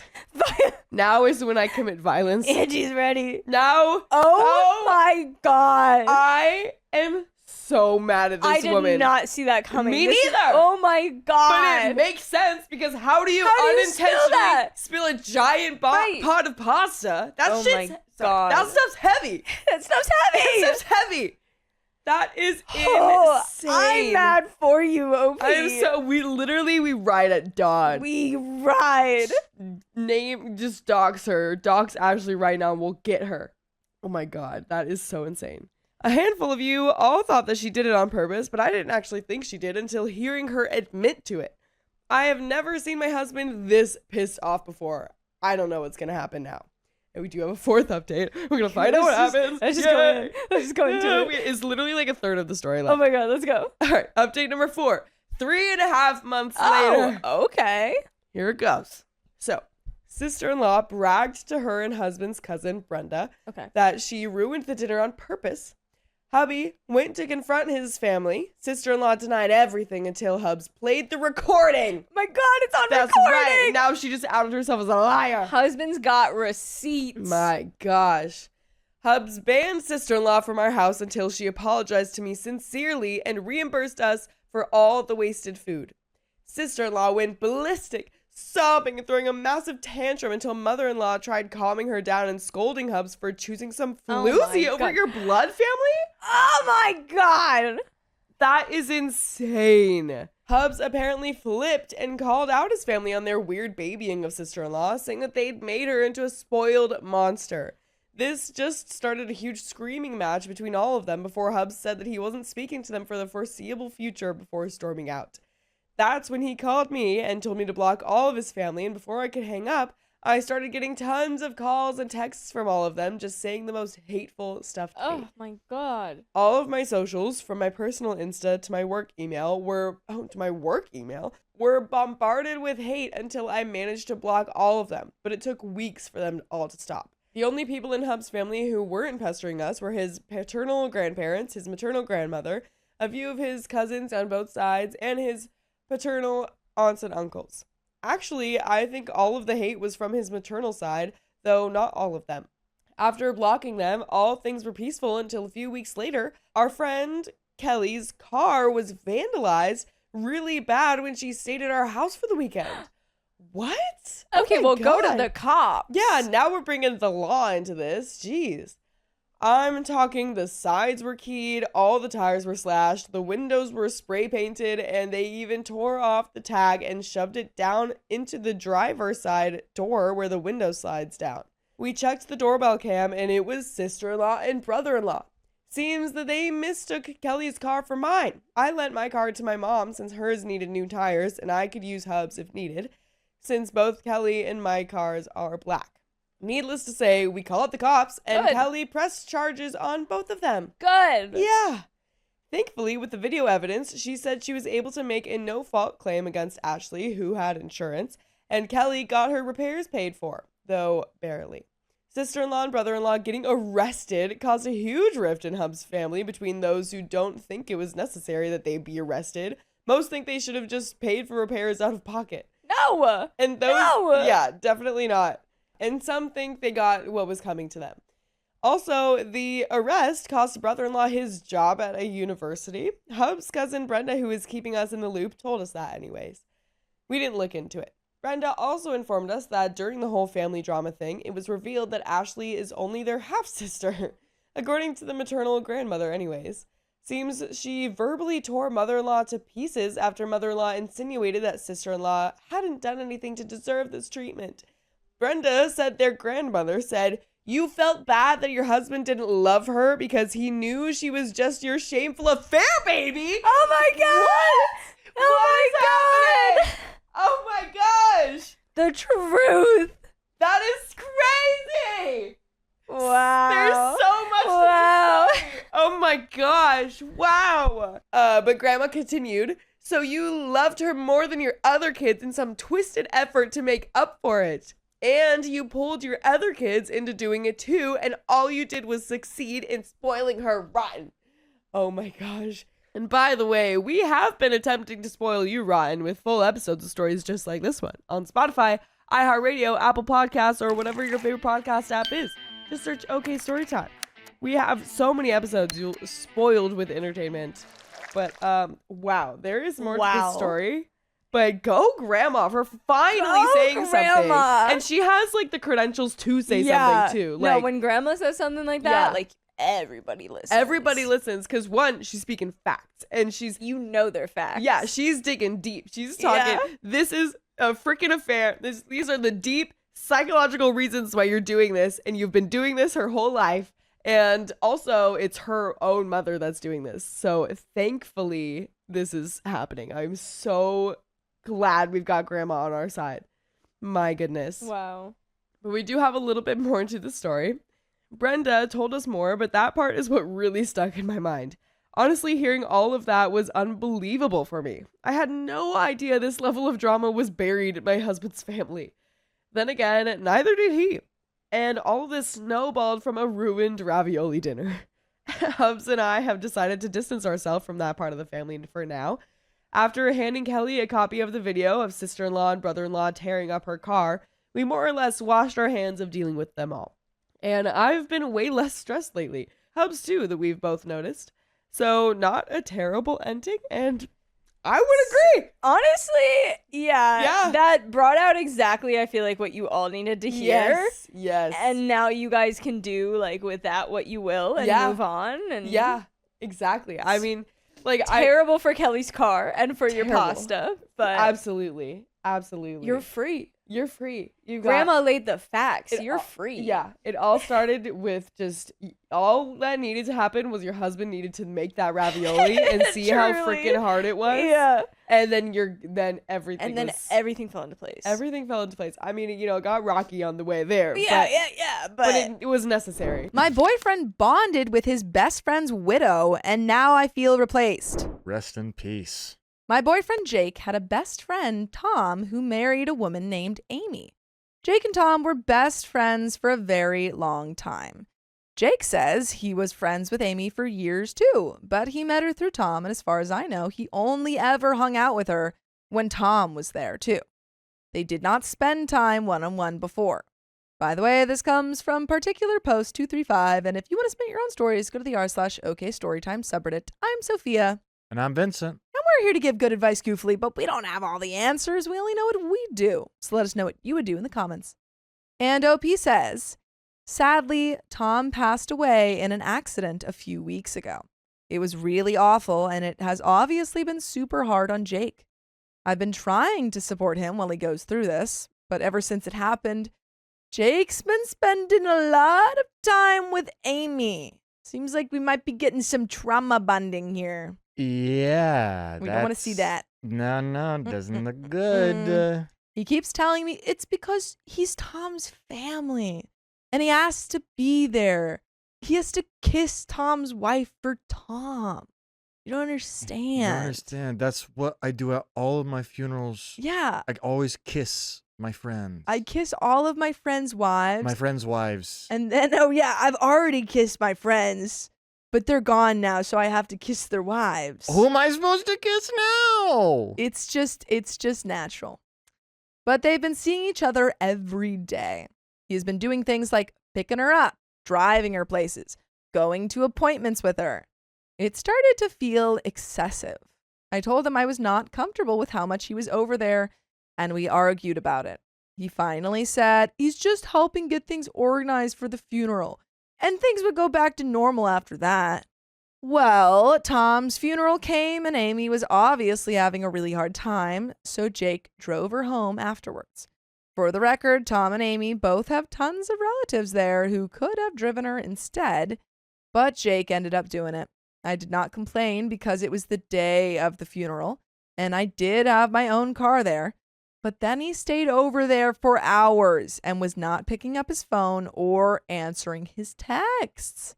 That's a big no-no. That's a big red flag. If OP's partner wanted to offer, company and comfort, I feel like he could have done it with OP. Yeah. It could be a group effort. Yeah. And also, yes, you're taking care of your friend's wife who's grieving, but also your partner takes priority in the relationship. And if your partner says, hey, this makes me uncomfortable, you gotta listen to it. It's done. You're done. It's over. Finally, he called me back around 9 p.m. to say that Amy was in a really bad place and he was going to sleep over there. This made me really uncomfortable, and I told him so. We ended up getting into a fight about it. He said he owed it to Tom to take care of Amy. I said I understood that he was traumatized from seeing his best friend pass away. But that did not mean he could do whatever he wanted with Amy, and I was supposed to not be upset about it. He hung up on me and has hardly answered any of my messages since. Am I being crazy? I know he's going through something really hard, and I'm trying to be there for him, but he's not really letting me be there because he's too busy spending time with Amy. Does him grieving mean he gets to do whatever he wants with another woman and I'm supposed to not say anything about it? Am I the a-hole? And there is an update, but what do you think? I don't think you're the a-hole at all. I No. think you have valid concerns. Mhm. Also, she has family. She has his family, assuming Yeah. so. But you're his partner in the relationship. He should be spending time with you. Yeah, and I think, I mean, I'm sure OP just wants him to seek comfort from her because I feel like that is common in a relationship, that you seek comfort from your partner. And it seems like maybe in his mind, he's thinking, oh, Tom's partner is the only person who can understand my grief. And I'm the only person who can understand her grief. And so I have to be there. Which is, I'm just guessing here, but Yeah, and I understand OP wanting to be like, I want you to come to me for yeah, support. Because he's Mhm. kind of denying you that ability yeah, to do that. that And opportunity for connection with your yeah, partner. that's tough. Very tough. But there is an update. Editing to add these details since some people asked. I have been with Jake almost 2 years. He's my boyfriend, not my husband. He has known Tom and Amy longer than me. Also, Jake was with Tom the day he passed away. Oh, Okay. that's devastating. Now I'm starting to feel bad for Yeah. what I said. Now I feel bad, which is part of what is so hard on him. I do not know if Jake was there the moment it happened or how much he saw. He has not wanted to talk about it. And that's a super hard thing to talk about to anyone. I mean, I think he needs therapy most of all. Yeah, at least grief counseling. Yeah, because just witnessing that or even, I don't know, being there on the last day is Yeah. traumatizing. Update 2, Jake came home from Amy's and was pretty cold and quiet with me. But eventually I asked him if I could go over with him to Amy's next time and help, which I think is a great idea. Yeah. Because it still allows him to be there for Amy, but it also kind of gets rid of a lot of OP's concerns about how much they're hanging out and what they're doing. Yeah, and it allows you to be there, OP to be there for him as well. Yeah. He said no. Mm. He did not want me there if I was just going to be jealous and make horrible accusations because he didn't have the energy to deal with that right now. And he didn't want Amy to have to deal with it either. This really freaked me out. But I tried to stay calm this time and said I was sorry for starting a fight about that. But I get scared when he stops talking to me. I said I should not have made it all about me and that if there was anything I could do to support him better right now, I would try my best, including helping Amy. He actually calmed down pretty fast once I said all that. So that was good advice. He finally apologized for being bad at responding this week. He said he was just feeling really stressed with everything going on and sometimes felt he could not handle talking, especially when our conversations were getting stressful, which makes a lot of sense. He also told me that when he was at Amy's, he just slept on the couch. Apparently, she was having a bit of a meltdown after the funeral and told him she was scared of being alone in the house that night, and he didn't want to leave when she was breaking down like that. He said he used to sleep over on the couch at Tom and Amy's a lot when they were younger. I didn't know that. So it didn't seem like a big deal to him. I don't know if this is good reasoning, but that's what he said. He also said he hung up on me because he could not handle more arguing on top of everything. And because it really upset him that I would think he could ever do that to me and Tom. Which I get. If there really is nothing going on, then it would be pretty upsetting. After we talked it all through, he said it would probably be good for Amy to have more people around if I really wanted to help. He suggested I could help him cook something for her and we could bring it over to eat with her together. Yay! I was right. Okay. Yay! Okay, I'm not crazy. You're not crazy. Okay. This is so sweet. I like Yeah. that. It seems like OP had, I don't know, listened to the Reddit comments that were probably saying, hey, communicate. Yeah. Which usually the Reddit comments say, hey, communicate. And the OP's like, I can't hear you. I don't, what? Communicate? I don't think Mhm. that's a word. But this time OP said, communicate. I know how to do that. Yeah, and You nailed it. it sounded like their partner listened, Yeah. which is a sign of a caring partner. Mm-hmm. So, thumbs up for me, like with the updates. It sounds like everything's cool, Mm-hmm. and it would be really weird if he were to do something with her after Yeah. his Right friend's, after. his best friend's funeral. That would be pretty crazy. That would be nuts. So we are going to do something like that this week. In the end, I decided not to ask him any questions about cheating right now. Things felt a lot better after that conversation, and I didn't think it would help to start another fight. But I will not lie, I'm still feeling weird about the night he spent over there, especially with everyone's stories about trauma bonding and all that. By the way, you can trauma bond with us if you listen to full episodes of stories just like this, because they're crazy and we need comforting. And you can do that by listening on Spotify, Apple Podcasts, or iHeartRadio. Just search up OK Storytime. But there is a little bit left to this story. Any final thoughts? I think after that conversation, after communicating, everything sounds like pretty okay. I And agree. I understand like him wanting to be there for a friend, especially if he knew them before Mhm. OP. I know I've had to do that for friends going through hard Absolutely. times, and sometimes just being alone isn't what they need to be, and sometimes that also doesn't mean anything nefarious is happening. Yeah. But I think it is a valid thing. Concern. I don't know. It's a valid thing to be concerned about. Absolutely, yeah. But maybe it's just going forward instead of accusing. It's just saying, "Hey, I'm feeling insecure about this.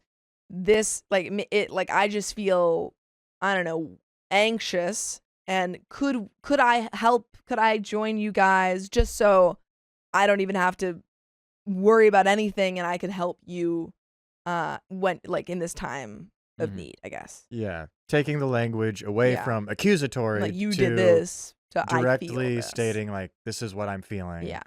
This is how I would like to help and Mhm. not feel like this. Yeah. I'm so glad that he wants me to come over with him and hang out with Amy, though. I really hope that means there is not actually anything to hide, but I guess we'll see. Still open to advice or thoughts on whether I am doing the right thing here, or red flags I should be watching for if anyone has it. I have never had to grieve anyone that close to me, so I don't really know how to handle the situation in a relationship or what is normal or appropriate. And that is the end of that story. Truthfully, I don't think there is any normal when you're grieving someone. Everyone reacts differently.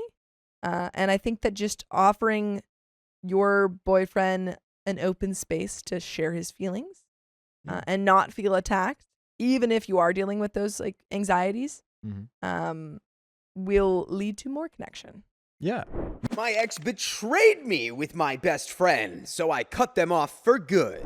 Yeah, that would make sense. Betrayal. I, 18 female, and my ex, 18 female, dated for almost 2 years back in high school. She was a lot of my firsts, as I'm bi and had only had one unofficial girlfriend before her, and she was a lover of women who had a couple girlfriends before me. I'll call my ex Jana, my best friend Harper, 19 female, and my other mentioned friend as Mia. By the way, this comes from user Shoddy Dentist 2841. We got a real Crentist on our hands.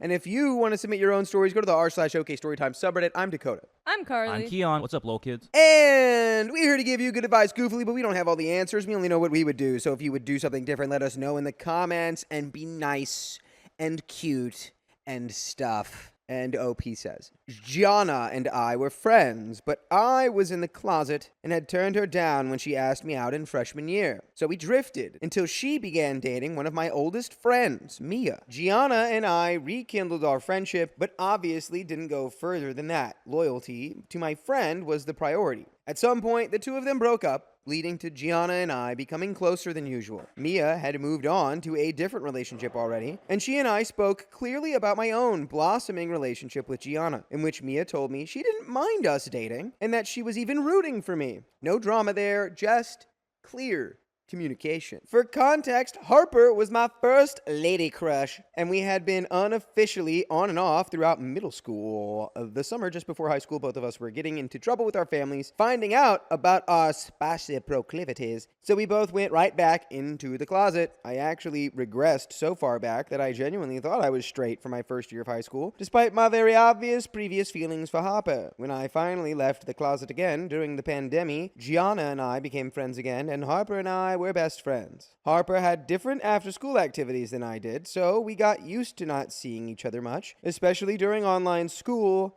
but I consistently sent her texts to tell her about my day and to ask about hers. I never minded being the first one to reach out because she was always kind of without an online presence, but I loved our conversations. I even told her about my feelings for Gianna. She supported me during that period and teased me when Gianna and I did start dating. She's like, "Ooh, you got a girlfriend that you like, a little liker of girl." Ooh, Gianna, more like you wanna kiss her. Ooh. It was a nice balance, or so I thought. That's right. Here comes the betrayal. I'd had a nice amount of good friends from middle school going into high school, but we weren't the kind of friends that went out to the mall or to eat. We were fine with that. But the more I spent time going out with Gianna and her friends, the more I enjoyed actually being out of the house. I had a really tough upbringing, so it took me all these years to break away from a lot of my old social norms. Gianna knew about most of my childhood traumas, and though she couldn't do much to help, she was supportive. I admit wholeheartedly that my problems at home affected too much of our relationship. Back then, my parents were not supportive of my attraction to Gianna, so when they found out about Gianna, they forced me to break up with her. I told her exactly what happened, so she understood, but we were both heartbroken. I stayed home crying before finding out she had gone to a football game with her friends, laughing and buying drinks. I only found out because my parents spotted her there when picking up my brother. I was torn apart because I was convinced she was as hurt as I was, but it didn't matter enough for her to not go out and have fun anyway. I know this is probably going to be worse, but that isn't really a bad thing. People cope with breakups in different ways. You don't have to, just be sad at home. Right. Some people cope by going out. Yeah. You should never cope by hooking up with your ex's best friend. No, that's probably one of the worst ones to do. That's evil. OP continues, but we got back together anyway. Okay. Congrats. Good job. For now. I guess. Secretly at first, and despite my sadness about her not caring like I did. It was a long time before my parents tolerated our relationship. We dated for a while, but we proceeded to have other breakups due to our vast differences in opinion and our refusal to just move on. I grew codependent, which was my own fault because I had always known she wasn't the kind of girl to get attached. I should have known better, but I was too invested and in love to call it quits. It didn't matter what she caused me to feel because I was also convinced all our problems were my fault. I was the emotional one, hurt by all the time she'd tell her friends about my problems at home. Hurt by her refusing to say I love you first. Hurt by her never complimenting me anymore like she did in the first months of dating. Hurt by her treating me as an afterthought. Then, halfway through junior year, I was hurt by her getting closer and closer to my best friend, Harper. Harper and I have been very close for all these years, but Harper and Gianna had more in common. It got to a point where Gianna began joining all of Harper's extracurriculars and bringing up Harper in all of our conversations. They even skipped school together with 2 other friends and left me behind, despite me advising them not to skip. Gianna and I fought often, almost always about how close she was to Harper, and I never blamed Harper for any of it because it was Gianna who was my girlfriend. We even went to Six Flags with one of our school clubs. I regretted the entire trip because I had to stand in line beside Harper and Gianna while they play fought. Gianna was all over her with her arms around her shoulders and laughing. I also ended up having a panic attack after one of the rides, and at least Harper was there for me, offering to help me find coffee. Dad, Why no. Whoa, yeah. You're like, you know what I really need to make my heart go pump quicker. more. Yeah, that's the most teenager thing I've ever heard in my life. Yeah, I had a panic attack. I need You want some espresso. coffee? You want a straight espresso right now? I'm glad we all froze at the same moment. Like, no. Wait. Harper was generally just beside me, while Gianna had to leave because of her club duties. No matter how often Gianna and I fought about Harper, I never told Harper about it. I didn't want Harper to feel like she was at fault when she simply had no idea. But I was struggling. I don't know why I kept dating Gianna, except that I was too dependent on her. Gianna straight up asked me if she could buy Harper a rose during one of Harper's musical performances. At least it was for that specific occasion, but the fact that she asked when she never put that effort in for me upset me a lot. I feel like her even asking just like means she knows that it's bad. Yeah. She's like, I need the permission. This is such a little like middle school starting high school relationship. I'm like, wow. Yeah. During our arguments, Gianna would tell me she'd pick Harper over me if I ever put an ultimatum up. So for some stupid reason, I took that as a sign that I was in the wrong. Finally, Gianna and I broke up on New Year's 2022. OP, at least you had this terrible, toxic relationship early in your life so that now you know all the signs. You know? Gianna broke up with me over text, and I had to call her to actually talk about it. More like cry about it to each other. It was over, and back then I thought the world would end because I had imagined living my whole life with her. Thankfully, I'm a teenager, and my world did not end. I don't know. Aw, Sounds you're like it did. self-aware, though. Yeah. Sounds like when you're a teenager, that is your world, and it seems like it's ending. But good for you, Opie, I guess. Yeah, you did it. I finally told Harper the truth. I explained every single thing, including the fact that Gianna had been gradually falling in love with her all this time, and that I never blamed Harper, but that I thought she deserved to know. Harper told me she'd remain neutral with Gianna. That should have been the first red flag, but I was blind. Like an idiot, I got close to Harper all over again, even realizing I was starting to feel something for her again. But I chose to prioritize my friendship with her because I hated how distant we got because of Gianna. Oh, that's right. I forgot. OP's first lady crush was Harper. Harper Right. was the one that she realized, I got feelings for this lady. There's way too many strings Who's that attached here. lady? Like this is like Yeah, one of those we need to move on and find this someone is like one of those completely unrelated. whatchamacallit, investigation boards. Yeah. This is what it feels like, and there's too many strings yeah. across There's- and attached, and it is not looking good. It's like Charlie many Day. It's red like I'm strings. figuring it out. There is no Pepe Sylvia. Yeah. Charlie, all of these people exist, and all they're talking about is where is their mail. Senior year was halfway done, and I surprisingly got over Gianna within a month and began to rediscover my independence. I had a couple close, amazing friends, excluding Harper, because she chose to stay friends with Gianna and left me behind. I was directing in my theater club with my actual friends. I got accepted into an amazing college, got to be roommates with my current best friend, and I'm finally happy. I even have a new balance with my home life, reconnecting with my closest cousins and gradually finding inner peace. I also matured from my past mistakes, and I feel good about myself. From the beginning of the summer to now, I actually began writing my first full-length book. Whoa. The genre is in detective fiction. Okay, Batman. But the story was my way of coping with the loss of a friend and what it means to garner independence after a betrayal. For obvious reasons, the book has greater weight and consequences than a silly high school drama, but it sure as heck helps me cope. It's gratifying to look at my drafts and see how much came out of my previously unresolved pain because I'm in a much brighter place now. And by the way, you can always go to a place with full episodes with stories like this, and it's your favorite podcast platform. iHeartRadio, Spotify, Apple Podcasts, wherever you listen, just search OK Storytime, and you can listen to the whole kit and the caboodle. I can go to any of them. And just Wherever find you listen. episodes. We have a little bit more story left. I think, yeah, good on you. Teenager, moving on up. Life is great. I was sad about losing my supposed best friend, but over the summer I found out from one of my actual friends that Harper and Gianna did indeed start dating. I felt betrayed all over again, but I also always saw it coming. It didn't matter how much the two of them gaslit me into believing they were just friends, but at the very least, I'm happy knowing they deserve each other. At least this way, if they keep dating, no other girl will have to deal with the consequences of dating them. Good riddance. Yay! We did it! Woo! That's That's right where we want to be. We did it. Hey. Yeah. We got there.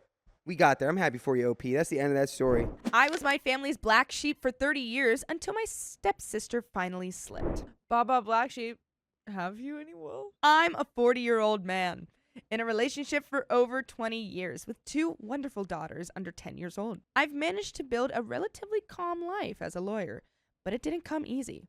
For most of my life, I was trapped in a living nightmare created by my stepsister, whom I now call Worst Nightmare. By the way, this comes from AVR0702, and if you want to submit your own stories, go to the r/OK Storytime subreddit. I'm Savannah, I'm Angie. and we are here to give you some good advice, goofily. But we do not have all the answers. We'd only tell you what we would do in this situation, but we'd love to know what you would do in the comments. As Opie says, to give you some background, my biological father passed away when I was very young, around 5 years old. My mom was left to raise me and my 2 brothers, one older and one younger, on her own. A few years later, she remarried a widower who had a daughter my age. I was around 6 to 8 years old at the time. From the moment our families merged, this girl, who became my stepsister, decided that my brothers and I had destroyed her life by invading her world. She was determined to ruin us, and her goal was clear. Separate her father from my mother so they could live together, just the 2 of them. She took it upon herself to be my constant tormentor. Now, on the surface, you would never know it. In public, she played the role of a sweet, innocent girl, an absolute angel. But behind closed doors, she was the opposite. She fed her father and my mom lie after lie about me and my brothers, making me out to be some kind of monster. Over time, they completely bought into her stories. Meanwhile, No! this sounds like, you ever watch Phineas and Ferb? Of course. Susie, Jeremy's Oh my younger God. sister, yeah. Hate She's like, that girl. Oh my God, I know my brother Jeremy, me. And then she's like, I hate you, Candace. Make her It's, like miserable. absolutely tormenting everyone. she's like, yeah. oh my God. Yeah. And then like, I she's hate that girl. horrific. That was like one of the earliest times in my life that I truly felt so much hatred for someone in my heart. Was like watching Phineas and Ferb, that character like, specifically. It's like, I just can't handle I what I'm hate feeling. She is the worst. She's the worst. I want to punch this girl. Yes. Meanwhile, I was left wondering why I was the family outcast. Growing up, I was treated like the black sheep, the evil one. The problem was that I never really understood why. I was the only one in the family who never received an allowance, the only one not allowed to drive, the only one not sent abroad to study for a year like my brothers, the only one whose friends were not allowed to come to the family house, and the one who was constantly blamed. Aw. I didn't even get to have a cell phone when all my peers were getting them in the 90s. I wasn't allowed to go away for weekends with friends, and if I wanted to go out, I had to sneak out because asking for permission was a guaranteed no. Just to lay out some dumb examples I can think of right now. Worse, I wasn't even allowed to get a job growing up because they thought it was dangerous for me to have money. When I finally got selected by a very prestigious lawyer to work and learn with him in my second semester of university, I was thrilled. It turned out he was the best at teaching and the worst at paying, so I had no money. When I got a girlfriend, I had no money to take her out because my parents refused to give me any. That's sad. Asking for the car to go see her, at least in the early beginning, was a sure fight. This lawyer told me when he hired me that he needed my commitment for at least 2 years, and I said yes. But after 1 year, my situation was impossible. All day between university office, courthouse, clients, study, reports, contracts, girlfriend, friends, no money, and no support was hard, so I needed a better paying job. I got an offer from another firm, and I took it out of need. I still remember the face of the first lawyer when I told him. He knew about my situation, and he hated my parents. But it is not like he was going to support me either. I never realized what I did until years later. When I finally managed to save up enough to buy my own car, I wasn't allowed to park it at home. I mean, what are these rules? Like, Who are like, this is like Cinderella on all of the drugs. Yeah. And all of the substances. Like, why are they when will your fairy godmother roll into town and rescue you from all of these people? No, for real. It's just like, even when OP does like work to get something, it's still undermined. Like, Yeah. for what? Why do I have to feel bad about it? Like, Yeah. oh, congrats, you got a car. Can't park it here. Park down the street. Literally, like, they just might as well just dig a grave for you already. I mean, yeah, what do they want? what do they want? They want you to suffer and be miserable all your life. His sister is older than OP, right? Yeah, older sister. But then there's he has, other like, brothers. siblings. Are they older or younger? He just said brothers. I don't know. We don't quite know yet. I Okay. mean, maybe they did say. I feel like this is very middle child. Like, Oh wait, my mom was left to raise 2 brothers, one older and one younger. ah, I guessed it. Middle child. Oh, okay. So the daughter Oh, is the his daughter's- age. Oh, So interesting. stepsister is his age, but he also has an older brother and a younger brother. So he is Bro. the middle, but she's also the middle. This is crazy, man. I don't know. I don't know what to tell you. I don't know what to tell you. Born in the 80s, grown up in the 90s. Maybe things were different. I don't really know. Maybe that's just how they were. Maybe So a just whole decade everyone different. just sucked back then. I don't know. Everyone was absolutely horrific. In the end, I was the only one asked to leave the house. All this time, I was racking my brain trying to figure out why my family treated me this way. Despite countless attempts to expose my stepsister as the manipulative liar she was, no one ever believed me. It was like she had them all under a spell. My family was obsessed with appearances. We had to look perfect on the outside, and any issues within the family were swept under the rug. One of those hidden secrets was that my stepsister had been diagnosed with schizophrenia, traits, and other psychological struggles. She had even spent time in an institution, but no one in the family ever talked about it. If they didn't acknowledge it, it didn't exist. It drove me insane. That's a big deal. Big deal. I was just kind of. I know there's like so much more to the story and Yeah. so much more that we're gonna find out about this. But I, with all of the like talk about, well, they're being so terrible to me, and I just don't know why. I'm almost waiting for like a comment to be from like one of the family members.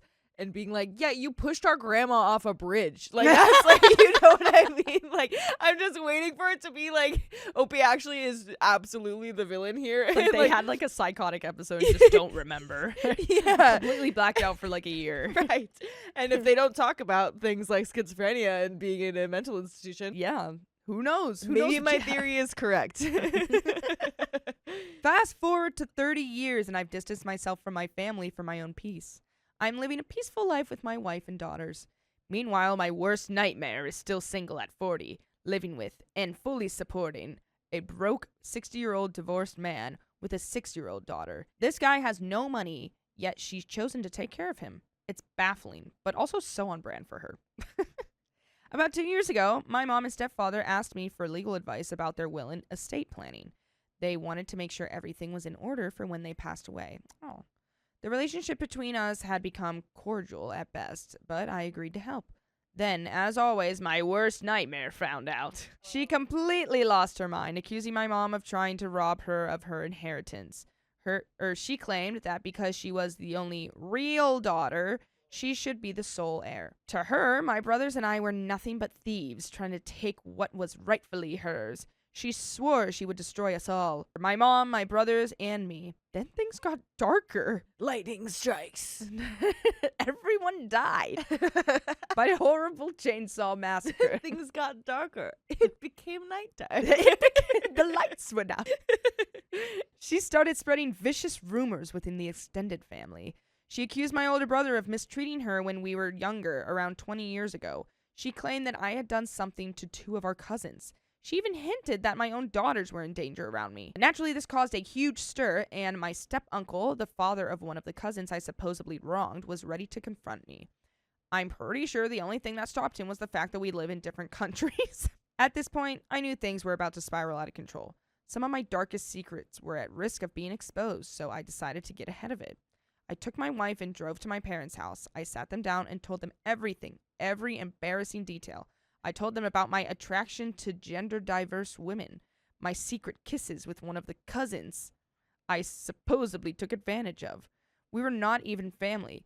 We were introduced and told that from now on, we were cousins. What? She What came. is happening? She came to the family reunion. That means you're part of the family, right? Right? Oh my god, what is going on? This is your new cousin. the last thing on this list has to be about how I pushed our grandma off the bridge. I need to know. Oh my god. Yeah, this is spiraling. Yeah. I mean, come on. Plus, nothing inappropriate ever happened.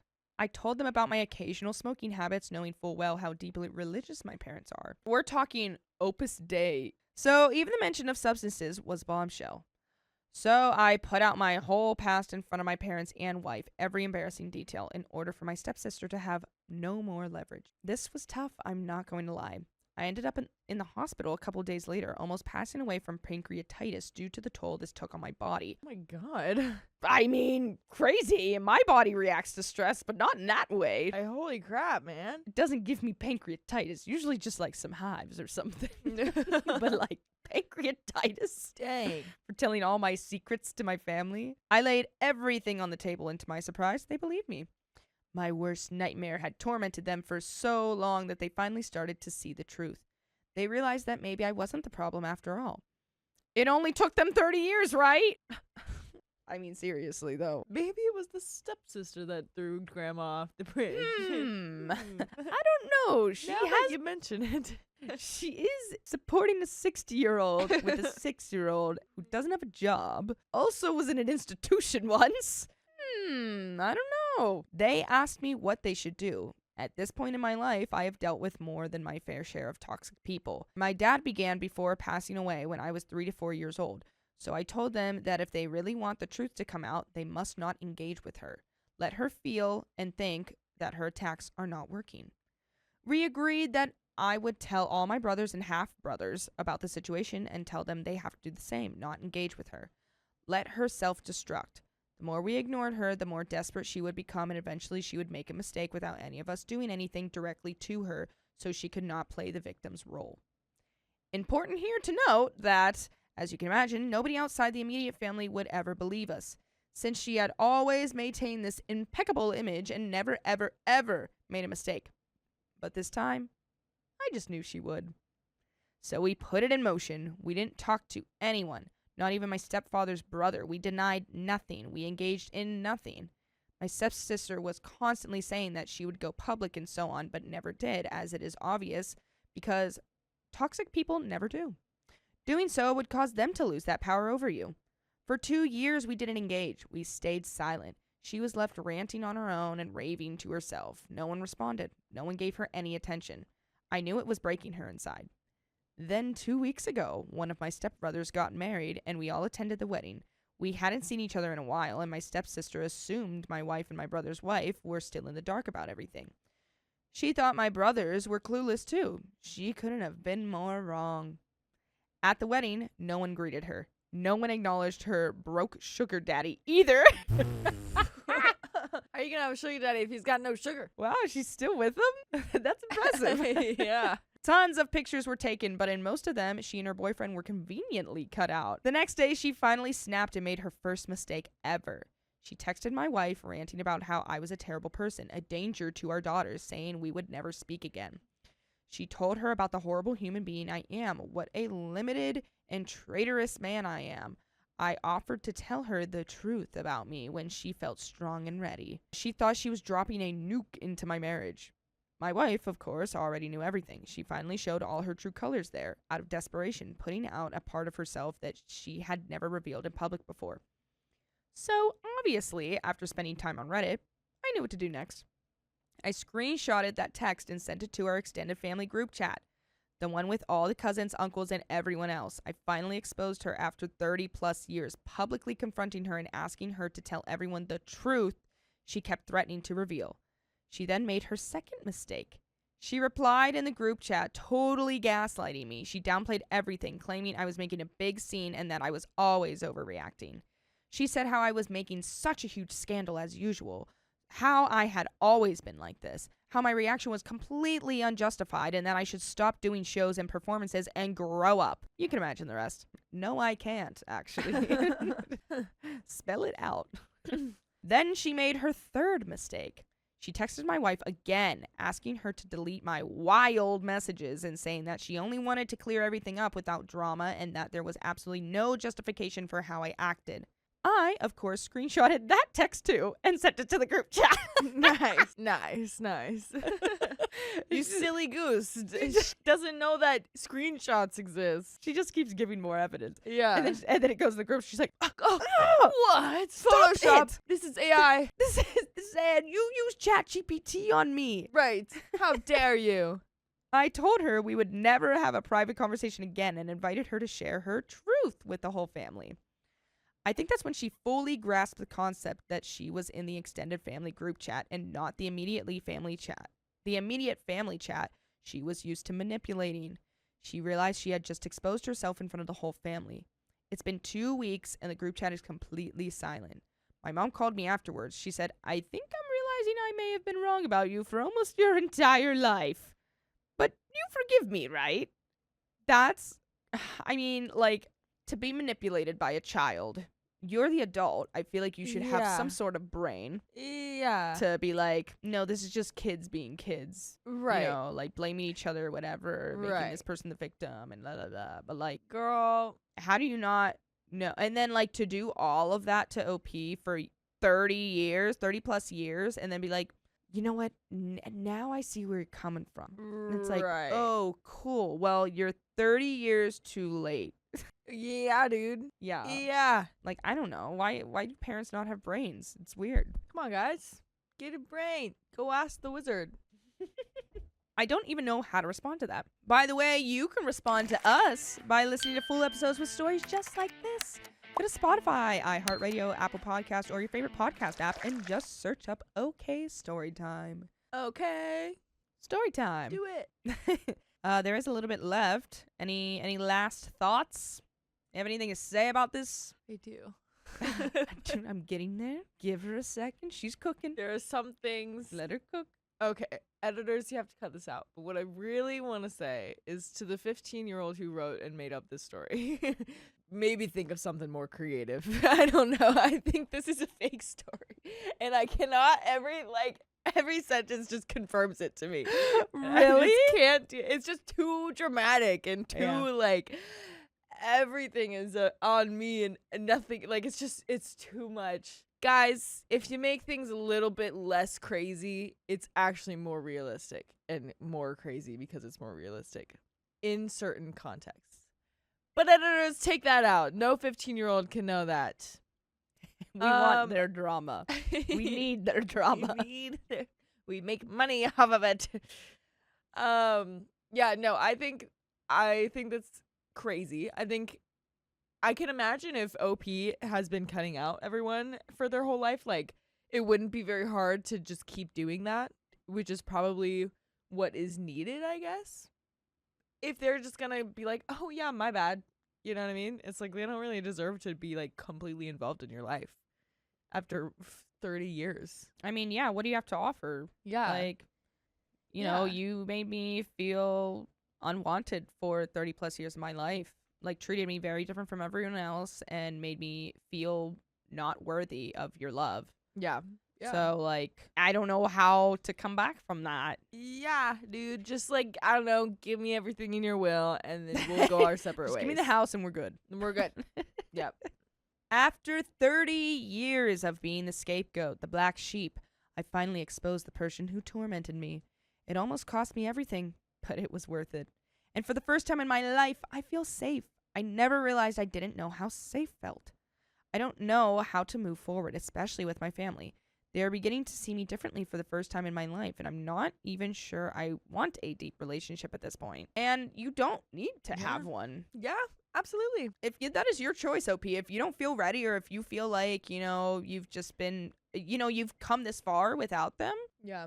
You know, if you're having a good life, you have a good life, good wife, good children. Yeah. You know, You're stick good. with it. Stick with it. My mother-in-law abandoned me during a winter crisis. Couldn't have been a summer crisis. I, 23 female, and my fiance, 25 male, have been together for over 4 years. Oh, and we'll be 5 by the time we get married. I'm going to refer to his stepmom as mother-in-law because it's easier, even though we aren't married yet. By the way, this comes from Planning Queen, and this comes directly from the r/OK Storytime subreddit. No way. And if you want to submit your own stories, go to that subreddit and we'll read them. And we're here to give good advice goofily, but we don't have all the answers. We just know what we would do in the situation. So let us know what you would do in the comments. So OP says, my fiance and I met while he was stationed near me during my freshman year of college. We are college sweethearts. Luckily, I graduated with my degree and my lease was up only a week before he got out of the military. So we were able to move to his home state together to start our lives. Key piece of information here. I am not from his home state, so I have no family or friends here outside of his. Before we moved here, I visited during holidays and spent a lot of time with his family. mother-in-law and I became what I thought were best friends. Oh. We would go antiquing or thrifting together, go out to eat, gossip, etc. Keyword gossip. She's a fake friend. She'd always say I was a woman after her own heart and how I'm already her daughter. That's important for later. Safe to say, I thought we were a family. Also important, his family is very religious and preachy about living through the love and kindness of God. Now, getting to the incident. My fiance and I stayed with his dad and stepmom in their shed on their property while we found jobs to get our own place. It was cramped, but we considered ourselves lucky to be taken in. We paid rent, utilities, and for our own groceries, just FYI. Honestly, it was bigger than my sophomore year dorm, so I was a pro at making space count. All right. Unfortunately, we were there longer than we wanted to be, and it was taking a toll on everyone due to us only finding extremely low-paying jobs in the short term while we looked for higher-paying ones. Now, cutting to the chase, we were in that shed during the harshest winter the state has seen in decades. Oh, no. I wonder if they're like in Texas or something. Winter is here. We kept losing power even with 2 inches of snow, which was quite a shock for me as I'm from a northern state in the US where there were feet of snow that made me late for school growing up. The worst of these mother-in-law incidents happened in February. Yeah, I'm guessing you're in the South. We do not know what to do when the snow hits the ground. Really? It's like, oh, school's out, snow day. Just stay in, and it's Yep. just like barely there. Yeah, it's like it's not even sticking. That's so funny. Well, because I'm sure if it like snows enough, then it's like, well, we can't just not go to school for the rest of the semester. You know what I Thus, the northern states, they know how to handle that. mean? They just stake it out. My fiance left early in the morning for work as a security guard, as well as his dad, who was a volunteer firefighter helping stranded people. I woke up to the sound of mother-in-law getting the smaller kids, 10 male, 5 male, and 5 female, in the car and leaving, which I didn't think anything of. At this point, I didn't know we had lost power. Eventually, after I dragged myself out of the cozy warm bed and into the frigid air, I realized it was so cold because the heater wasn't running. In the next few minutes, I realized no one was home except me. I texted mother-in-law and she said she took the kids to her parents' house where they have heat and running water. This is a place that I've spent time at enough that we exchanged Christmas gifts, if that tells you anything. Okay. I had never felt so uncared for in my life. I was alone as a guest in a house that wasn't mine, and I had no idea what to do. I felt I didn't have autonomy over their house to do anything, like find the generator, which I didn't know how to operate anyway, and was locked in the garage somewhere. I just sat in their house with a full sweatsuit on, fuzzy socks, my winter coat, and under blankets. I decided to text my family in another state because I didn't know what else to do. To my knowledge at the time, the entire city was out, including businesses and gas stations. Oh my gosh. Oh, yeah, you can't call her then if that's the case. Because I would like try to have a conversation with her. Yeah. See if there is anything you can do. Well, she did, which is so strange. Like, she did call her and message her, and she said that she's at their parents' house, but it's like, well, can I come? Can I, like, can you pick me up? Can I meet you there? People are weird like that. Coming out here to LA, not a lot of people are welcoming. Like when it's like, oh, you need some food, oh, this, all that. Whenever I ask people, hey, you need anything? They're like shocked. They're like, Yeah, but I would say those type of people aren't from LA The ones that that are like not welcoming. they aren't or are from LA? They are not. Oh, are interesting. you welcoming? Yeah. We try to be welcoming. That is something that is different, though. I feel like out here, if someone offers you something, it's like, no, because you don't want to, like, bother them. But then in some places, and probably most places, it's like, no, it would be rude to not take what they're offering. Yeah. You know? And then I always have such a mental war in my head when stuff like that happens. Safe to say, they were as shocked and livid as I was. Later, after my fiance and father-in-law realized I was essentially abandoned with no heat, running water, and just granola bars, there was a huge blow up when my dad, who is a hothead, confronted father-in-law about my situation. I did not know he was going to do that and talked with him later about his behavior making things worse. Even worse, during that incident, my fiance and I were following father-in-law to his friend's house, who allowed us to use his shower in heat. Not a good situation, and I was crying out of sheer anxiety. The next day, we all, fiance, father-in-law, mother-in-law, and I, had to sit down at the dining room table to discuss what had happened. I apologized to father-in-law for my dad's behavior and stressed that I did not know that he was going to do that and had discussed it with my dad about it. Then I voiced my feelings about the day and what led to my dad reacting that way. Now, mother-in-law's response was not what I was expecting.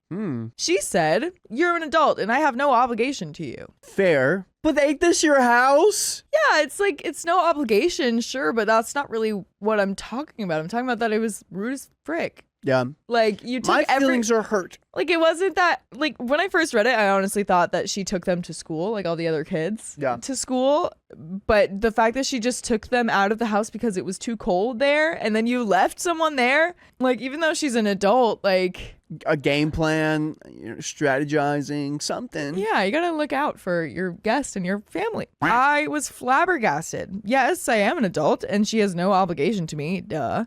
No one owes anything technically, but it wasn't about obligation to me. To me, we're family.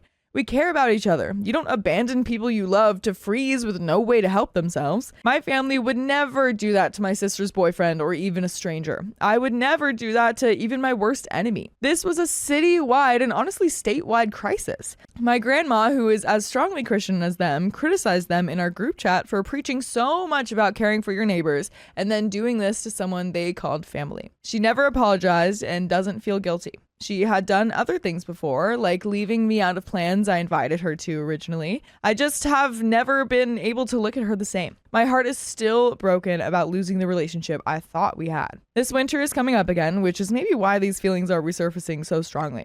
My fiance agreed with me at the time, but thinks that I should have let it go by now. I just don't know how to. Her 40th birthday party just happened, and it took everything in me to focus only on the good things to write a sweet message in the guest book to her. It felt so shallow, and I felt so heartbroken. By the way, I would feel heartbroken if you didn't listen to full episodes of stories just like this one on Spotify, iHeartRadio, or Apple Podcasts, or wherever else you listen to your podcasts. Just search OK Storytime. There is a little bit more to the story, but yeah, I would feel betrayed too. I thought you would want me to be warm too. Literally, I mean, if you didn't want to be in a house that had no power in this cold time. I know for a heartbeat, if I was at home for Christmas and you were with me, yeah, and we had like a little shed we were in, yeah. If it got cold, my grandma's gonna be calling us up. Hey, you and Ed, you should come down here and stay warm. Totally. In our 90-degree cabin, right? That they keep at 90 degrees all the time. Always, no matter if it's winter or summer, it's 90 degrees in there. It's hot. It's more like 72, 76 degrees. You got old joints they gotta take care of. Oh my gosh, dude. I just like, oh, it's warm. All right, we're here. That's very rude to just be like, well, you're an adult. Like, does Opie have a car? Because that would be a good thing to get into and use the heat from the car if you have seat warmers. Yeah. You know, you might have to get some snow off of it or something, but you could drive to that same place. Like, if you have a car, was that offered to you? Like, yeah, come on over. Or are you going to feel guilty for inviting yourself over? Or do you just not have a car? So you're just literally left there alone. I feel like with how they're talking about it, that might be the case. Yeah, I agree. Yeah, there is a little bit more to the story. She has been greeting me and talking to me as if nothing happened, but I still feel hollow interacting with her. So am I the a-hole for still being angry with my mother-in-law 9 months after she abandoned me during a power emergency? And how do I move past this? A crucial bit I remembered, she was the only person I felt close enough to come with me wedding dress shopping since my family was out of state. And then she still did this? She was literally the only person I brought with me. And that is the end of that story. Oh my gosh. So buy a heater and get a electric generator. that might do it, but it does hurt to feel betrayed. That's going to be hard to move through. It seems like they were having a good heart-to-heart, which I'm glad for, but not even. It seems like they had a conversation where they let their feelings out. Yeah. But I do wonder all the details of how OP explained her feeling, because I would hope that, like, her explaining this, of like, I just thought we were closer than that, hopefully that would change their mind or get through to them somehow, but it doesn't seem like it did. It didn't. It's so heartbreaking. Well, guys, that's the end of that story. My boyfriend is furious at me because I called him for dinner too late. I wanted to eat at 6:05 and you called me at 6:15. I, 26 female, have been living with my boyfriend, 32 male, for the past 2 years, and it's been going pretty well. I'm an ER nurse and I work 12-hour shifts from 6 a.m. to 6 p.m., which is perfect because by the time I start driving home, the traffic is terrible and I get home just before dinner, giving me enough time to cook. Dinner is at 8 p.m. By the way, this comes from user funcartographer6984. And if you want to submit your own stories, go to the r/OKStorytime subreddit. I'm Dakota. I'm Sophia. I'm Carly. And we are here to give you good advice goofily.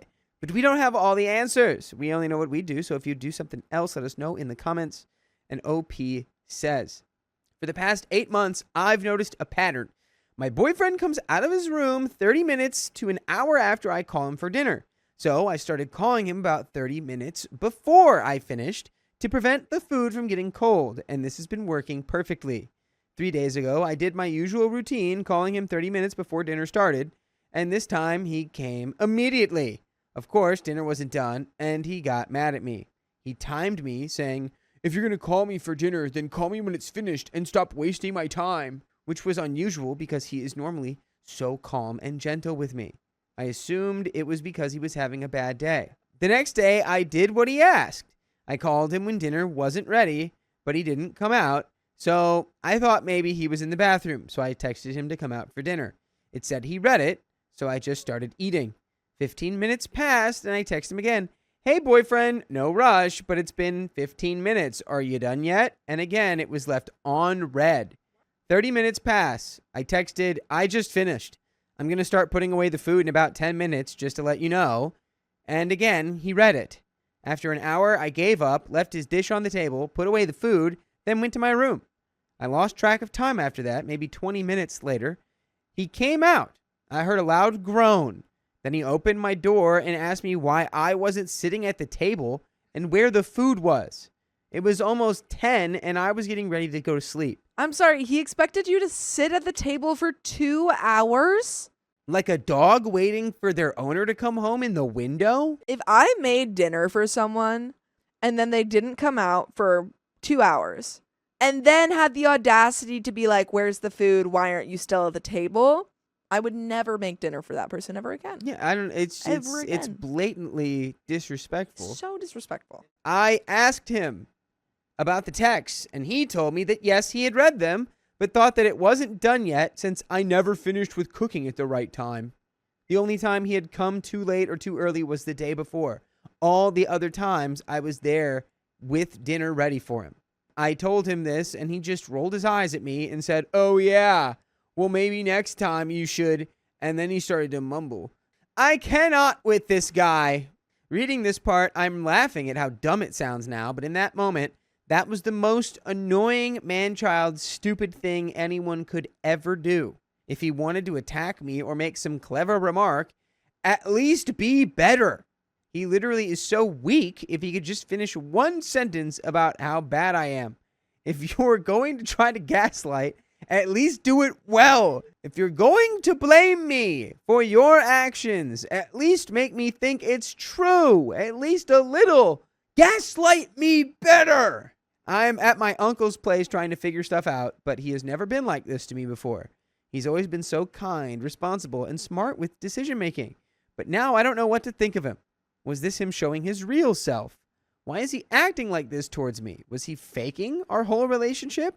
Is it all just fake? Is our relationship all just a lie? I just can't wrap my head around it. Has this happened to anyone else? If so, what was your next step?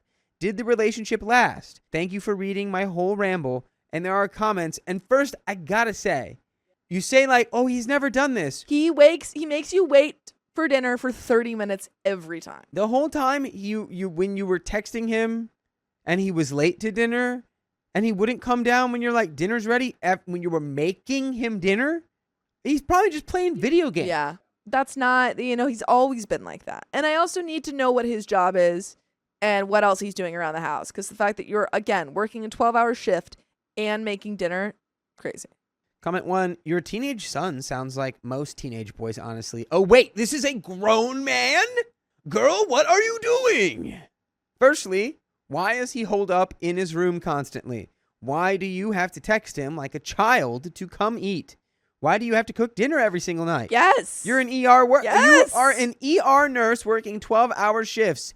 Ditch this loser. Please answer all of those. Comment 2 says you're working 12-hour days and you have to worry about preparing dinner. Why isn't he doing this since he's clearly already at home? Girl, that man is a man-child. You honestly need to be in a relationship with a grown-up. This guy is not a grown-up. See if you can move in with a relative. You need to leave this relationship. OP says he works a 9-to-5 job and has always said that he works at home, but for 3 hours. All of these comments are really like opening my eyes to all of this BS that has been happening to me. Comment 3 says, it's wild that you have separate rooms and you have to call him to dinner like he's your teenage son.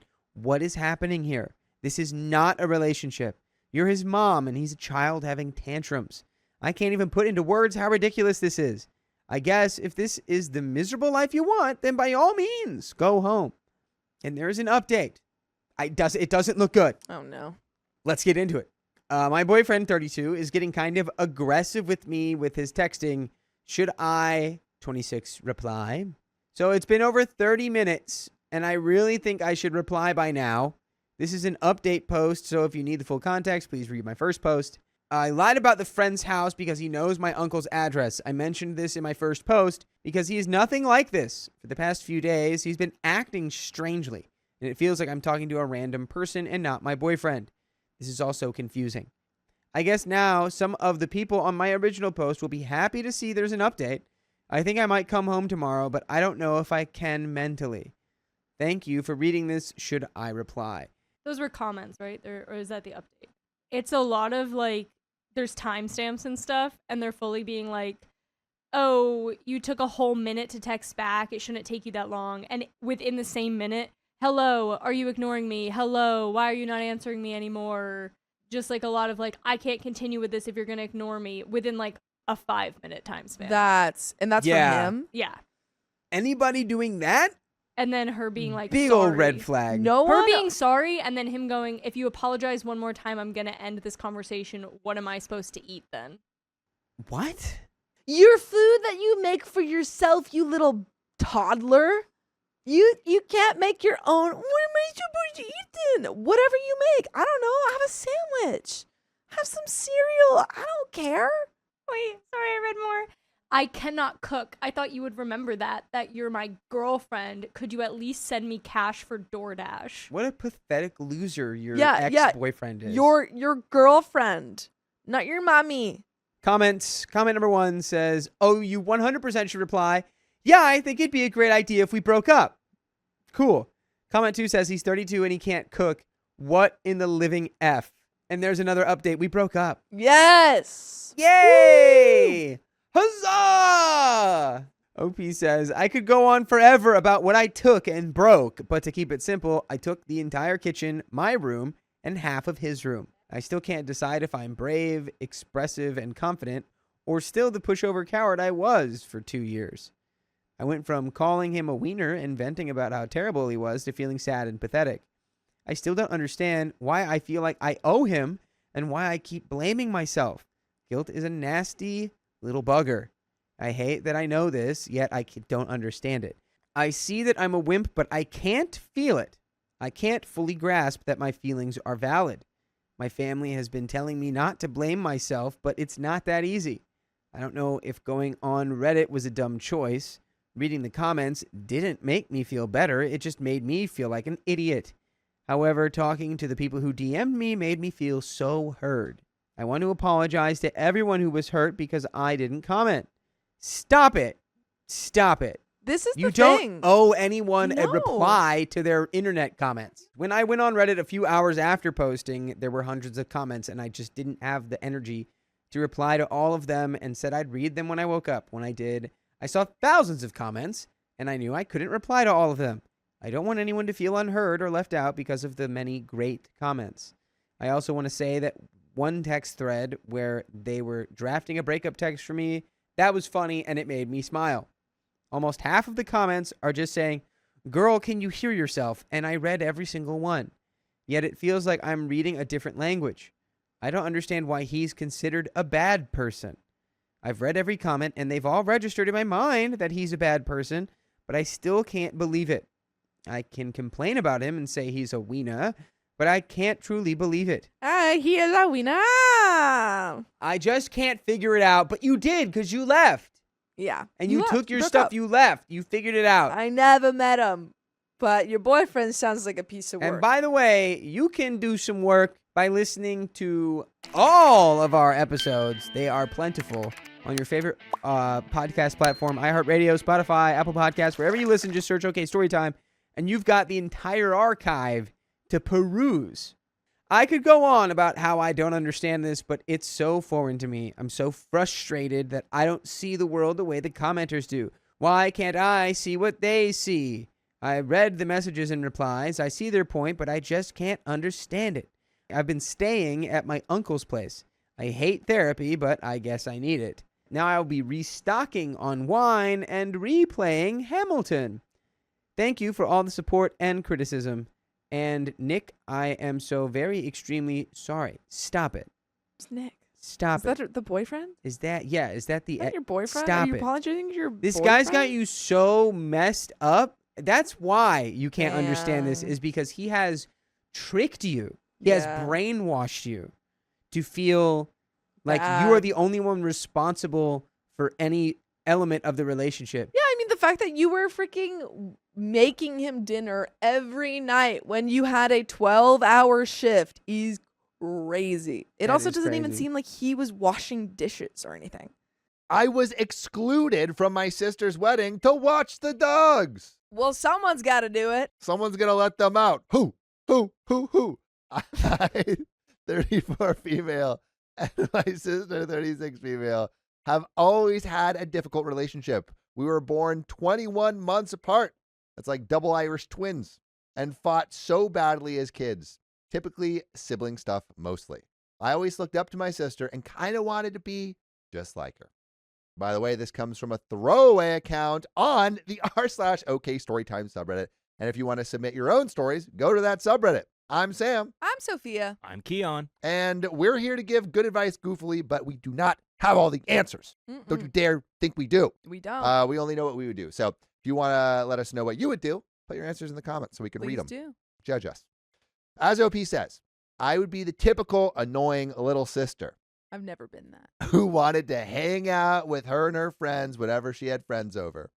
I actually would do like that. hanging out with Sophia. Aw, thanks. Yeah. Ouch. She didn't really want me around her friends, Aw. so things were always tense between us. She would pick on me at school in What? front of her friends. Sophia, how dare you? Yeah, so if No. anyone was picking on me, it was Sophia. Sophia's like, I have a room, you don't, Yeah. and slams the So door. rude. Yeah. But in the same breath, defend me if anyone else joined in. Classic. She's Classic. like, no one can Classic. bully you but Hey, me. Yeah. that's my sibling. Yeah. Shut up about my brother. What did you Uh, say what about my brother? That's not all straight. That's my brother.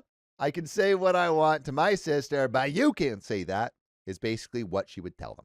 Even into our 20s, our relationship remained the same. Me just wanting to spend time with my sister Aw. and she resenting me for it. My parents always took her side.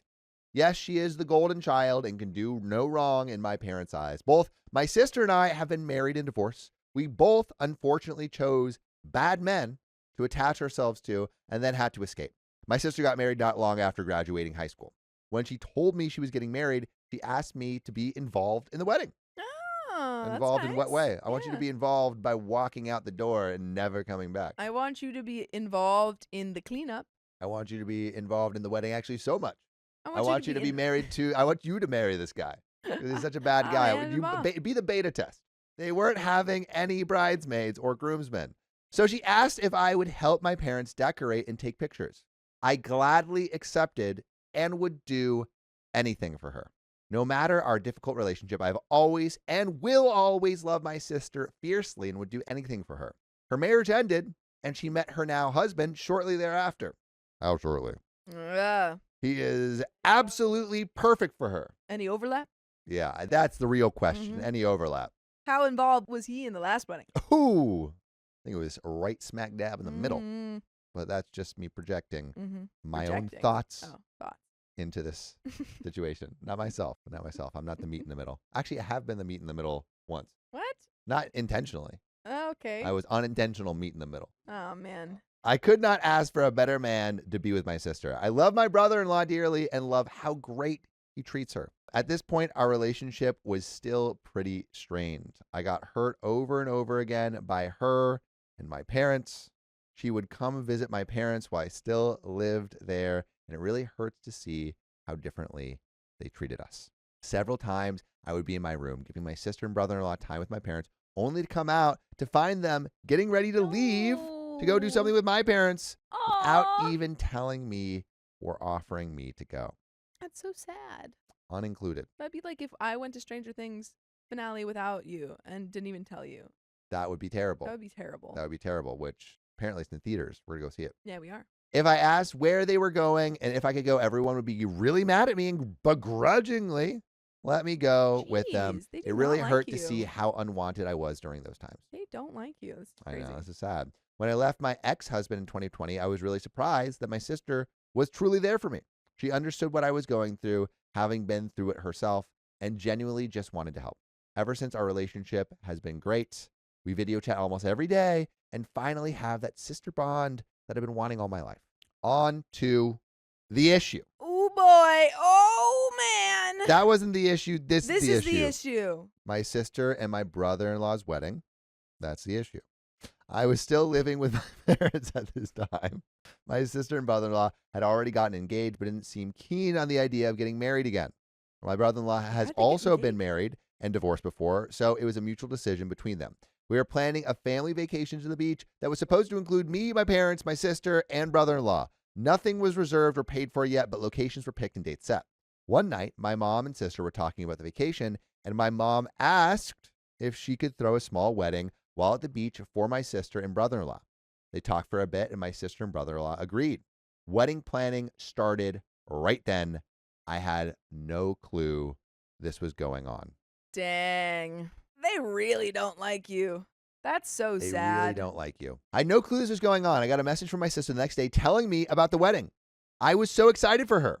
Her next message crushed me. Will you stay home and watch the dog? Oh man, what a punch in the stomach. Jeez. Jesus. It's like, oh my gosh, you're getting married. Yeah, and you're You're going to look at the dogs. You're going to be You're married to gonna- the job you're gonna be looking with at the some dogs. dogs. No, I'm throwing you a bone here. I am not looking after your dog so you can get married without me there. Yeah, no, this is, I think this is a little ridiculous, right? Like, Ridiculous. I mean, I think OP wants to share in all the love of her family, Yeah. and the family is consistently excluding her. That's terrible. Yeah. That's terrible. Terrible. I told her that I really wanted to be there for her, and I didn't want to miss her wedding or the vacation. She got really mad. I walked out of my room to talk to my mom. When I opened my door, my mom shot me a passing glare from the couch. I tried to tell her I wanted to be there for my sister. I was crying, and I was devastated.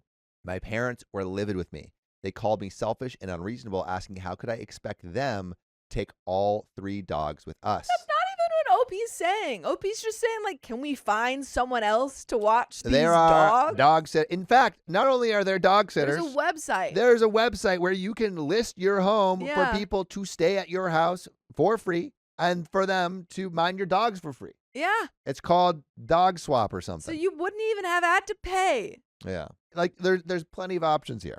My parents had 2 dogs, one very elderly, needing daily medication. Oh, those are kind of the dogs that need like That's anal tough. medication. I looked after a really, really old dog that needed like 10 different medications. Did you have to put it in the butt?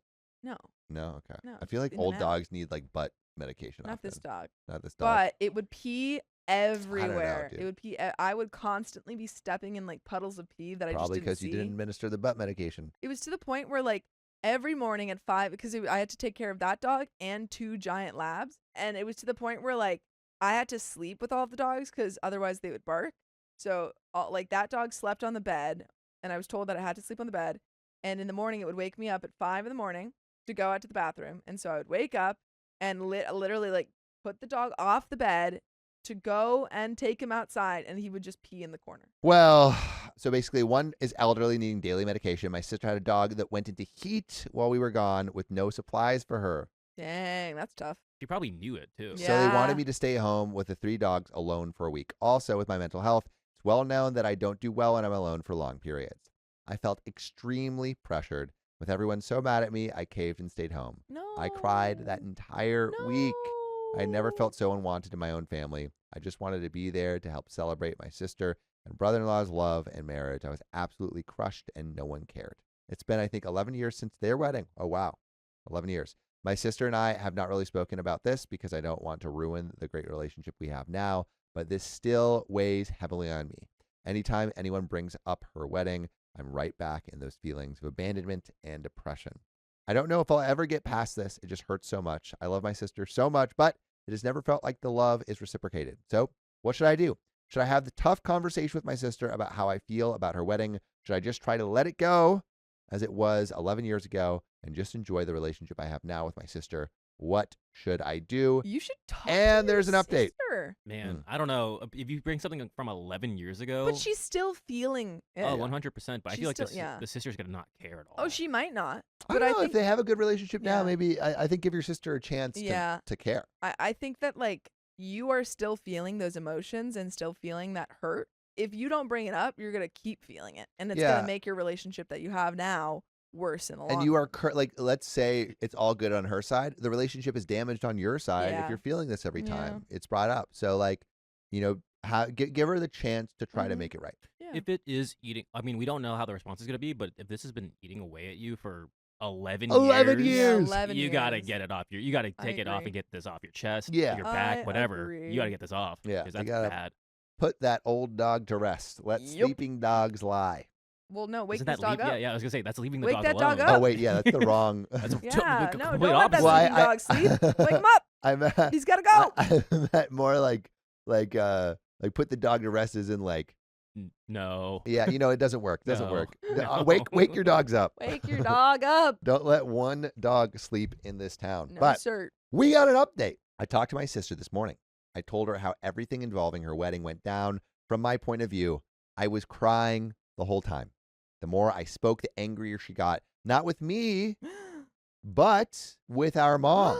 Did her mom lie? See, this is why you gotta bring things up, not 11 years Yeah. later. Yeah. This is a lesson because I think we're about to find out Lesson some learned. secret, We're going to find out some dirty some secret. dirty secrets about those dogs that were sleeping. Yep. Ah. Sleeping dogs that are about to be woken up. And I think this is a lesson to always bring up those feelings of anger and resentment so that they don't fester. Yep.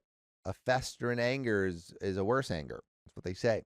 What they always say. But you and I always say is What? that you can listen to full episodes with stories just like this. Go to iHeart, Apple Podcast, or the other, wherever you get your podcasts, and search OK Storytime because you can listen to full episodes just like this. It's so true. It's so good.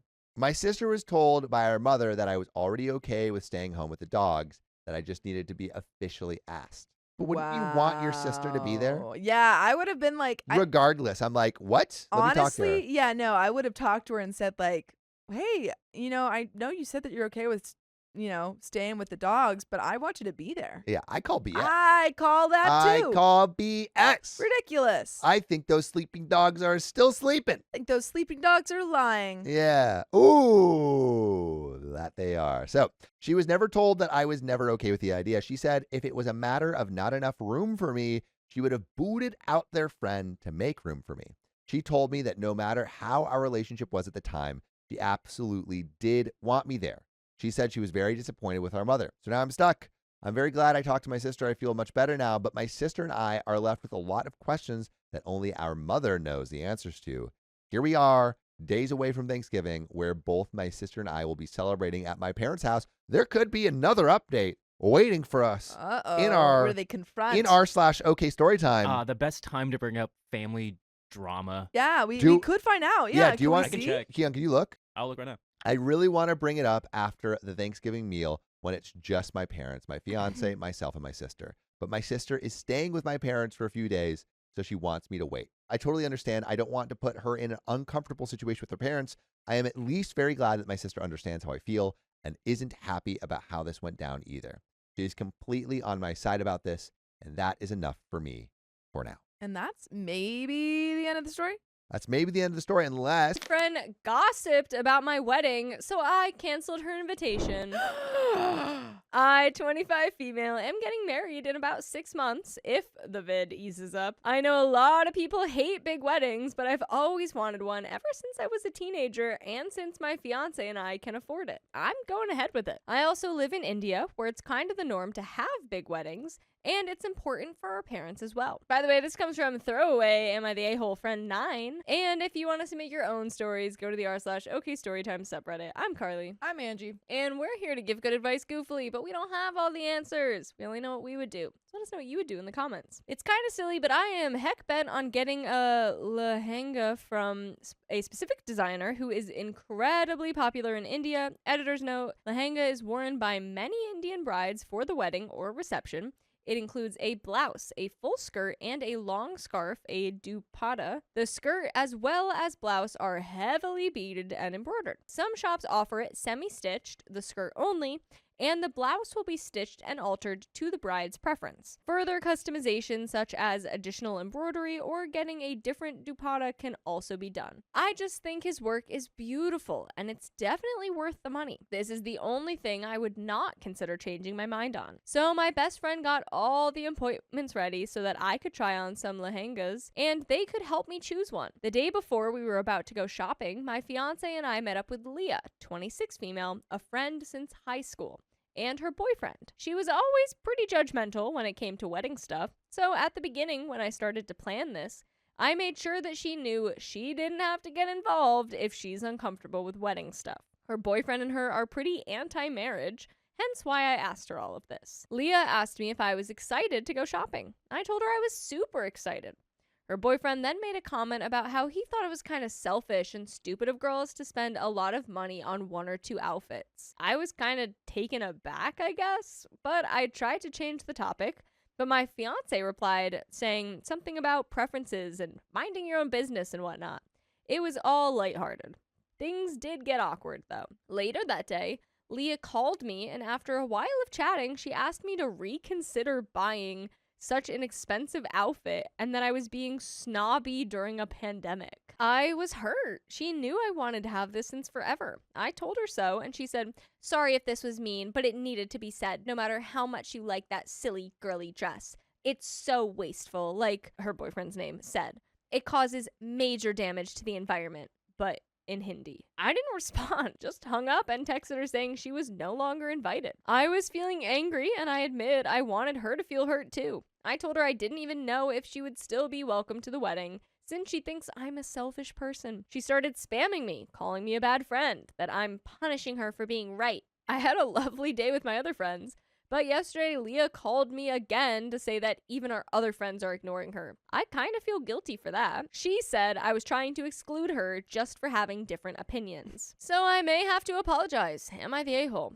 And commenter 1 says, info, is it Sabseachi? I'd love to see what you pick. OP says, yes, it is. I've yet to decide on one, though. Commenter 2 says, not the a-hole. Yeesh. Don't feel guilty and don't apologize. Sorry if this was mean is not an excuse to be mean. Commenter 3 says, I mostly feel like your friend about expensive wedding clothes, but the moment I lay my eyes on a Sabseachi lehenga, all that logic and reasoning goes out of the window. You go, girl. And if anyone tries to shame you for having a big fat wedding, you tell them that you are supporting the local businesses. Your big fat Indian wedding pays so many people to provide services. What's the point of having money if you're not going to spend it ever? OP says, trust me, I would never buy expensive clothes if it was not for my wedding too. But like you, just looking at those lehengas makes me want to get married 1,000 times just so I could wear them all. Thank you so much for your kind words. I appreciate it a lot. Commenter 4 says, listen, she's anti-wedding. She thinks your vision for a wedding is wasteful. Sounds like by uninviting her, you were being a good friend. We wouldn't want her to have to sit through a long, boring, wasteful day. Comment 5, I absolutely agree that friend is the a-hole, but this is one of those things that I kind of understand. If OP is getting a Sabseachi is around $12,000 USD on average, and up to $25,000 USD if you get one with super heavy work. Even in the US, spending $12 to $25K on a wedding dress is a lot. And I guarantee if an American bride was like, I'm getting a wedding gown that's $20K, plenty of people would think that was a total waste of money. But in India, where there's a ton of wealth disparity, that's, well, many, many times the average annual salary, you know? A lot of middle-class people in India do find it, and many other aspects of the high-end Indian wedding industry, to be super, super obscene. The friend's opinion is not a terribly uncommon one. I mean, that said, obviously people do buy sabias, and it's a thriving industry, and they're gorgeous, and employ a lot of artisans as well. But in my opinion, friend is absolutely the a-hole for saying it, and saying it in the way she did.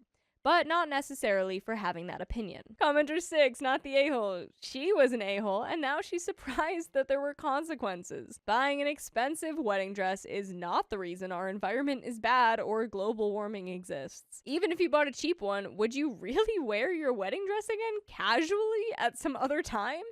It's okay to cut toxic people out of your life, even take a temporary break, and doing so does not make you an a-hole. Enjoy your dream wedding. Also, I don't know if this is a thing where she's from, but I've heard a lot of times about, I think it's for weddings in India, once you wear like your wedding dress, because they're not like on this always necessarily the same color, you often get to wear it again to other people's weddings. You know, I've kind of heard that too, actually. Right? Because it's like you can never actually upstage the bride. They're in these gorgeous Right. things, like Right. henna done sometimes. Like you Yeah. always will know who the bride was. Yeah. So I've heard of sometimes weddings will have traditions where it's like, come in your wedding dress, Yeah. come in whatever one you got married in. That sounds So like she so much might actually fun. get to wear it again. Right. Come on, guys. Comment 7. Also, keep in mind that her logic is bad. How exactly does a wedding or a dress hurt the environment? Did she mean the economy? Because that's actually more incorrect. By buying things, you are spending money. That money is distributed to a variety of people who now also have more spending money that can be spread out. Having all that money and not spending it actually hurts the economy because it locks that money out of the proverbial cycle. Commenter 8. I'd just like to add that Indians actually do reuse their wedding dresses. You're right. And OP reusing things is already more environmental friendly. There you go. Yeah. That's a good point if we're talking about the environment. Yeah, she was like, you're gonna buy a dress that you're never gonna wear again? She probably is gonna Yeah. wear it again. Comment 9. Buy the Sabyasachi, they're amazing. A friend of mine took an appointment for the lulz, and she was ready to marry a rando on the street just to wear one after. Edit for the non-Indians on this thread. Think of it like if Alexander McQueen came back from the passing and designed your gown, or you bought a custom Vera Wang designed by Vera Wang herself. If you can afford it and you want it, you do it, not the a-hole. We have an update. Oh, edit, there will be no wedding until things get significantly better vid-wise, just FYI. Edit 2, I'm meeting Leah today and will post an update on my profile. Oh boy. And we have that update. Oh boy. I just want to say thank you to everyone who helped me out. It means a lot to me. This is not necessarily a happy update, but that's okay. Sometimes things don't work out, I guess. So Leah came over today, and I had written down a few of the points from the comment section to discuss with her. I told her how I felt using these points, and that if she was to be so rude, I did not need her friendship. At first, things were going well. She kept apologizing, told me she was being a horrible person for trying to force her opinions on me. I told her I appreciated that, and if that she was willing to recognize her mistakes, maybe we could try making it work. But then she just changed the entire argument. Leah then proceeded to tell me that it was not about the dress, but the whole wedding. She said that she thought I was making a huge mistake by getting married, that it's a trap created by society, etc., because that's what her boyfriend's name said. The thing that hurt me the most was that she told me, I know you're obsessed with kids, but be honest, do you think you'd be a good mom? Why do you want to bring kids to this messed up world? Isn't that selfish? It just broke me because kids were something that my fiance and I have wanted since forever, and she knew that. I told her to get out if she truly believed this. She didn't move. She said I was becoming really sexist now that I was getting married. This was all because I was always asking my fiance's opinion on wedding related stuff, by the way, which just pissed me off. She also said that it was a sign of mistreatment if I had to inform my fiance every time I went out, which is just so wrong because I don't have to do anything. I choose to. He does the same. She said she was trying to be a good friend and that my fiance is controlling and has toxic masculinity problems. My jaw literally dropped. I told her to get out again and then texted her she was never to talk to me. My fiance is the best thing in my life, and I told her I would not listen to her insult him. Her boyfriend then texted me and basically tried to say the same things Leah said, which was so weird because we're not that close. I blocked them both, told my close family and friends that they were not invited anymore, and decided to just close this chapter of my life. I am just so tired of her. But by the way, I would never be tired of you guys. As long as you guys keep listening to more full episodes with stories just like this, go to Spotify, Apple Podcasts, iHeartRadio, wherever you get your podcasts, search up OK Storytime. I'm sad and messy right now, but I'll be okay with some time. Meanwhile, my fiance is taking me out so that I'd feel a bit better, and my best friends and cousins have organized a girls' day out, Nice. wedding themed, LOL, for tomorrow as well. I'm lucky to have them. It's hard having to break friendship that lasted years and years, but a lot of comments have made me realize I don't need that negativity in my life. So I'm just moving on. Thank you for helping me out. End of that story. End of those friendships. End of Or those friendships. Just that one with her, I guess. end. I stopped sleeping at my own apartment for my boyfriend. Now it's a problem. Did he tell you to stop sleeping there? My boyfriend and I have been dating for a little over a year. I graduated college back in May and now have a full-time job at my old university. My boyfriend is a senior at the same school. He lives on campus in an apartment, and I live about a 10-minute drive from campus in an apartment with one roommate, a friend from college, 23 female. By the way, this comes from Tiny Baby Walrus. And if you want to submit your own stories, go to the r/OK Storytime subreddit. I'm Carly. And I'm Savannah. And I'm Dakota. And we're here to give good advice goofily, but we don't have all the answers. We only know what we would do. Let us know what you would do in the comments. And OP says, my boyfriend and I only really started sleeping over this past summer because he has sleeping issues and it took him a while to get comfortable sharing a bed with someone and getting a good night's sleep. Over the summer and at the beginning of the fall, we would sleep over probably once or twice a week at most. But over the course of this semester, it's become more and more frequent. In the last month or so, it's turned into sleeping at his place more days than I sleep at my own. Sometimes as many as 6 days a week. And honestly, I love this arrangement. I love falling asleep and waking up next to him. His apartment is on campus, so I get to walk to work in the morning if it's a weekday instead of commuting. Even though my apartment is a very short commute, and it means we spend more time together in general. But is this bad? Is it unhealthy for either of us, for me, to be sleeping over this often? Would it be the same or different if we split time between sleeping over at my place and sleeping at his? The thing is, my place is always sweltering hot, and he has a more comfortable mattress, and again, he's on campus. So it's very close to classes for him and work for me on weekdays to be at his place. He also has roommates who we regularly hang out with or play games with on a whim, which is nice. My roommate isn't really around often enough to do that. I can tell my roommate is both disappointed and a little judgmental of the fact that I'm over at my boyfriend's so often. I think she wishes we could see each other more, but the thing is we still schedule time to hang out as friends at least once every couple weeks. She just doesn't get to see me as often as a roommate as I guess she wishes she would when we moved in together in September. And while she's entitled to feel however she feels about it, is she right? Is this weird? Or if not weird, concerning or unhealthy? If you can't tell, this is my first serious relationship, so I'm having trouble figuring this situation out. I still pay rent and utilities on time. I do my share of cleaning and chores when I'm at the apartment, usually in the afternoons or evenings on the weekdays. How can something that makes me so happy be this confusing? We have a TLDR. I sleep at my boyfriend's place more days a week than I sleep at my own place, sometimes the entire week, because we both enjoy it and it's convenient for me work-wise. Is my roommate right to think this is weird or unhealthy? Please help. Any kind and genuine advice appreciated. I see a lot of people, rightfully so, concerned about what my boyfriend's roommates feel about this situation. All three of his roommates have or had, one roommate and his ex-girlfriend recently broke up, long-term girlfriends who did/do the exact same thing I do. They sleep over many, if not most days a week. So this was an already established dynamic in their apartment that my boyfriend and I are just the most recent to follow. Also, they don't pay utilities, campus apartment, so no extra cost to them having additional people there. Comments. Commenter 1. As the rest of the commenters so far said, it's your life and your relationship. I'd only add to offer a bit of perspective from your roommate. From your post, I assume that you knew each other before and you and your roommate also have a relationship. Just because it isn't romantic doesn't mean that there aren't emotions involved. She likely misses you and had a certain expectation of living with a roommate during college years, and these expectations aren't realistic now.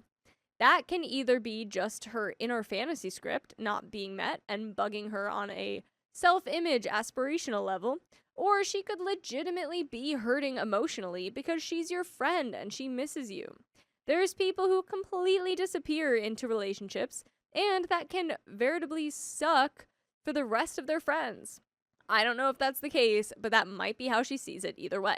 My advice would be to talk to her on that emotional basis. Is she hurt? Does she understand that your choice of living your relationship how you want to doesn't mean you don't like her?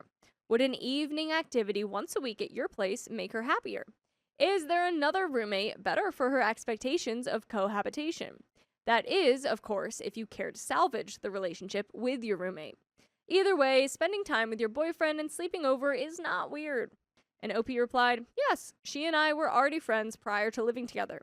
I think you hit the nail on the head, and I've been feeling like maybe we should have a heart-to-heart about this so I can make sure she's getting what she needs from me as a friend.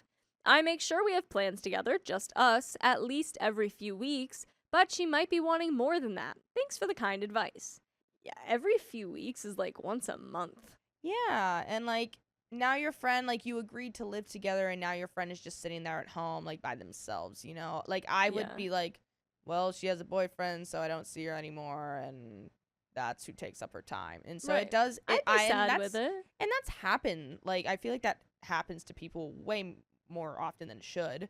Of like people get a boyfriend, they get excited, or they get into a partnership, super excited, and then like all of a sudden you don't see them, and then you know, then you'll see them like months later or weeks later, and they'll be like, oh my god, and you'll be like, I've been here the whole time. Yeah.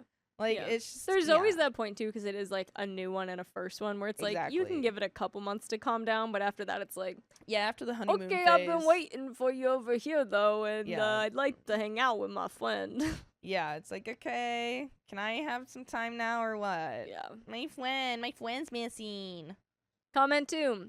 I think it's just important to make sure you're making time for your friends and other relationships. Are you just sleeping at his house 6 days a week and otherwise living normally? Or are you spending 6 days a week with him and only seeing all your other friends once every few weeks? OP replied, good question. We, roommate and I, are only seeing each other every couple weeks to hang out. But that's genuinely no different than how it's been for the entirety of she and I's relationship. Oh. Like my friends that I used to see weekly before my boyfriend, I still see that often. My friends that I used to see all the time, I see less often now. Not because of him, but because they moved away after college. And my roommate and I only ever hung out in our mutual friend group or alone maybe once a month because she is a busy person. So I get that she maybe had different expectations going into living together, but she never communicated those expectations of friendship to me. And we still see each other to hang out as often, if not more often, than we used to pre-boyfriend. And by the way, you can hang out with us just as often, if not more often. Oh, yeah. By going to your favorite podcast app, Spotify, Apple Podcasts, iHeartRadio, searching up OK Storytime. There's a whole bunch more episodes with stories just like this. Over 90 days worth. We've got a little bit. Oh, we got another update. Oh. Yeah. I could still see the roommate being slightly hurt. Like, I think everyone's always like, well, I haven't really changed how much I've been seeing my friends, but like, there's always a change. Yeah, well, there is always a change, especially like, say, you know, like maybe she's also, like, I get that she's busy or whatever, but maybe like she just wants her to be there to feel like safe, like at night, you know, like with another person in the house. Like that's how I would feel at least. I'd be like, yeah, I don't want to be like really alone here in this like, you know, house. That's something that needs to be communicated though, ahead of plus, time. Yeah. Because I'm not like, if I'm living with a roommate, I'm certainly not gonna be the protector of the house here. Like, don't put that on me, girl. Yeah. I feel like also, like, I don't think that she obviously intended to like have a boyfriend, and so there wasn't this talk of like, you know, what happens when I'm spending my time over here and not with you, you know, type of thing. I think now that this has happened and, you know, the roommate's like, well, you need to do this and that and the other thing, then her, but also saying how it's like unhealthy and all this stuff. Like, that's I just think putting her roommates- own opinion on it. Yeah, roommate is 1000% sounding a bit jealous. Yeah. But at the same time, I do think that you see your roommate more often, just like in passing, even if you're actually living at your apartment. Yeah. So I'm sure she sees you a lot less still, but she also sounds really jealous. Yeah. I mean, well, it's also exciting when you have like a new person in your life that like you're vibing with and they're really fun to be around and you like have such a good time with them, you never want to leave. Like, I completely get that. I fall head first and it's stupid, but that's just who I am. And I'm like, oh my god, and then obviously like things cool down and then it's like, oh, you don't like me anymore or whatever. But I feel like when it comes to balancing, you know, being in a relationship and also being with your friends, there is like, you can't just like give more time. I mean, obviously there is going to be more time with one of them over the other because that's just how life is, and, you know, things happen, whatever. But there needs to be a nice balance between like, okay, I've had my boyfriend time, now I want to have my girl time, you know? Woo-hoo. Like, you can do that, and then that makes both parties feel included, and even having like a group, like, you know, like Yeah, gay 'cause night or also something. boyfriend's roommates were all down to hang out in a group. OP's roommate was kind of like, I don't really want to hang out with both of you. And it's like, well, you should want to get to know. Yeah, I mean, I I guess assume. like maybe you don't want to be like the third wheel or whatever. I never feel that way. I always feel like the center of attention at all times. People can be next to me like making out, and I'm like, woo! What are we gonna do next? I'm just ready to go at all times. Incredible. But yeah, I feel like overall there's just a balance, and I hate when people like, you know, lose their friends because now they're in a relationship. Like, that's not cool. 'Cause like, you know, now you've lost that part of you, and you've lost that support, and you've lost, you know, that shoulder. Like, it's, you know, it's rude. Gay night. That is what I said. So you're right. We have an update. Good news! Thanks to lots of helpful advice here and the feelings I was having about the situation already, I talked to my roommate about it. She said she doesn't actually mind at all and said stay wherever I want, but also seemed happy with the idea of us scheduling time together more often. Thanks to those who offered kind and genuine thoughts and advice. Oh, and that's the end. I found my boyfriend's secret journal and learned more than I wanted. Did you find it in his secret garden? I, 24 female, have been with my boyfriend, 25 male, for 10 years. In the early stages of our relationship, I wasn't a great girlfriend. I didn't cheat, but I did take him for granted and could have treated him and respected him a lot more than what I had. By the way, this comes from Hot Bobcat 2425. Wow! If you want to submit your own stories, go to the r/OK Storytime subreddit. I am Savannah. I am Dakota. I'm Sophia. And we are here to give some good advice goofily, but we don't have all the answers. We would only tell you what we would do in this situation, but we would love to know what you would do in the comments. I am an adult now, and I have grown as a person. I don't go out much unless I go out to eat or shopping with my friends. I work full-time and go to school full-time, so I'm a pretty busy person, but I always try to make time for my BF. We live together with my parents, so we see each other every day and fall asleep next to each other every night. I never had any suspicion to think that he was doing something wrong behind my back. I've always been confident in our relationship and in him because he never gave me a reason not to be. I've always been insecure, and he has always been bad at expressing his feelings or emotions to me. At times, when I wanted reassurance that he loves me or appreciates me, I never received it.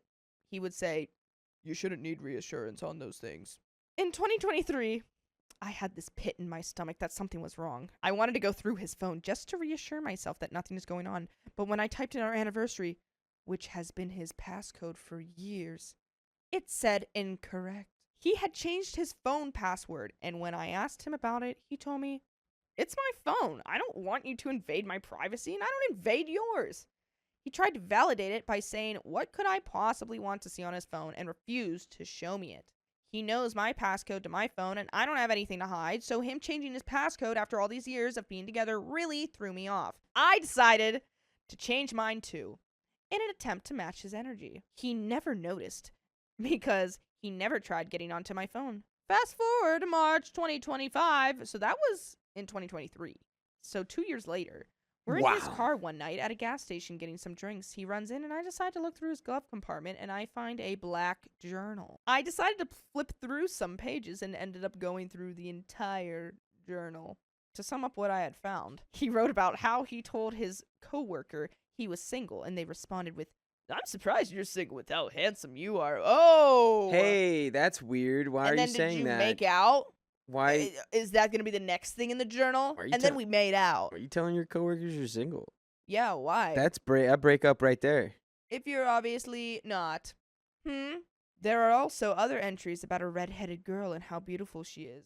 He loves her smile, her hair, and the way she sneaks glances at him at work. He gives her chocolates, and had wrote one day, "I drove past her house and her car wasn't there. I wonder where she is. I'm waiting for her to give me a sign." I blew up! I absolutely lost it when he returned to the car. He was mad I went through his private journal because these are my thoughts that I write down. They're private. I didn't care how private it was. I felt like I was stabbed in the back because of all this time. I would question him if he was cheating or if something was wrong in our relationship, and he would gaslight me by telling me I was being insecure and that nothing was wrong. We fought for days. And I told him I couldn't be with him if he had feelings for another woman and was going to lie about being in a relationship. He said he would stop talking to her and would leave her alone. You can't put a Band-Aid on you secretly crushing on this girl and following her home. You're weird, and I'm breaking up with you. Stop it, OP.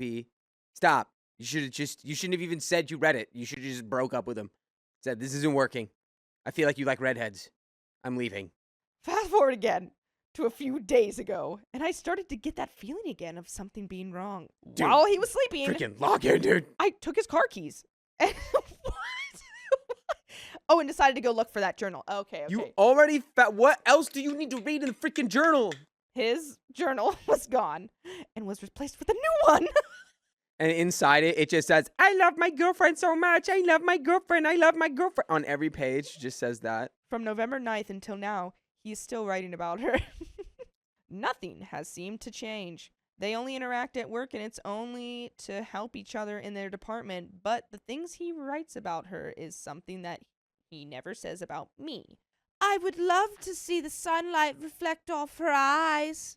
I gave her chocolate, the one she said she likes. I got a smile and she said it's sweet. Regardless of how she feels, seeing her smile made it all worth it." Nothing has changed. He still has feelings for her, and he has never said or wrote about me like that. And by the way, something that I will never say is that we don't have any full episodes with stories like this for you to listen to on your favorite podcast platforms, because we have a billion of them on Spotify and iHeartRadio and Apple Podcasts. All you got to do is search the name of our show, OK Storytime, and you can listen to them all. Go do that. So break up with this guy. What is wrong with you? Break up with this man. Break up. He sucks. Break up with your boyfriend. Break up with this man. Yeah, he seems like a big doo-doo. All right, going back. I don't know what to do. I want closure, and I want to understand why he feels these things and what has changed between us. Girl, stop it. Stop it. No. I put all my effort into the relationship, and it feels like I get nothing in return. How do I bring this topic up again when I don't want him to know I went through his car? Well, that car went through him. You know what I'm saying? Bow. Tailpipe. Listen, girl. What? I need you to shut up. Aw. And I need you to just break up with this guy because he is a scumbag who's cheating on you. That's the end of the story. That's all you need to know. What do I do? What do I say? You say, you go date your little redhead Lightning McQueen, okay? And I'm going to go live my best life, and that is without you. Go date your Please. McQueen. For the love of all that is holy, stop this. I attempted to bring it up 2 days ago, and he kept saying he doesn't have feelings for her. He doesn't write about her anymore or interact unless necessary, but all of that is a lie to my face. I have a hard time keeping my emotions and anger in check, so I'm trying to figure out how to approach him without blowing up.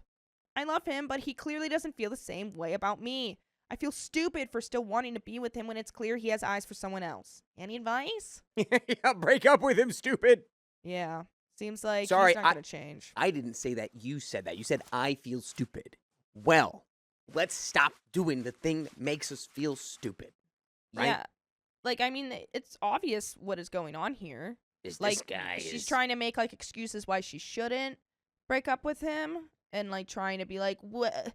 You know, like, she finds all this evidence and then doesn't want to believe it and then wants him to say, like, what Well, does it's she just want like, him to as say? long as he stops, then As I long- guess as it's long as he okay. It's keeps not going to lying. stop.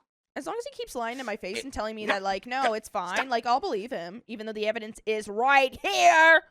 I would like to... You need cold water. You need extra ice cold water. Right on your face. Right there on your face. Wow. Cold water on your face.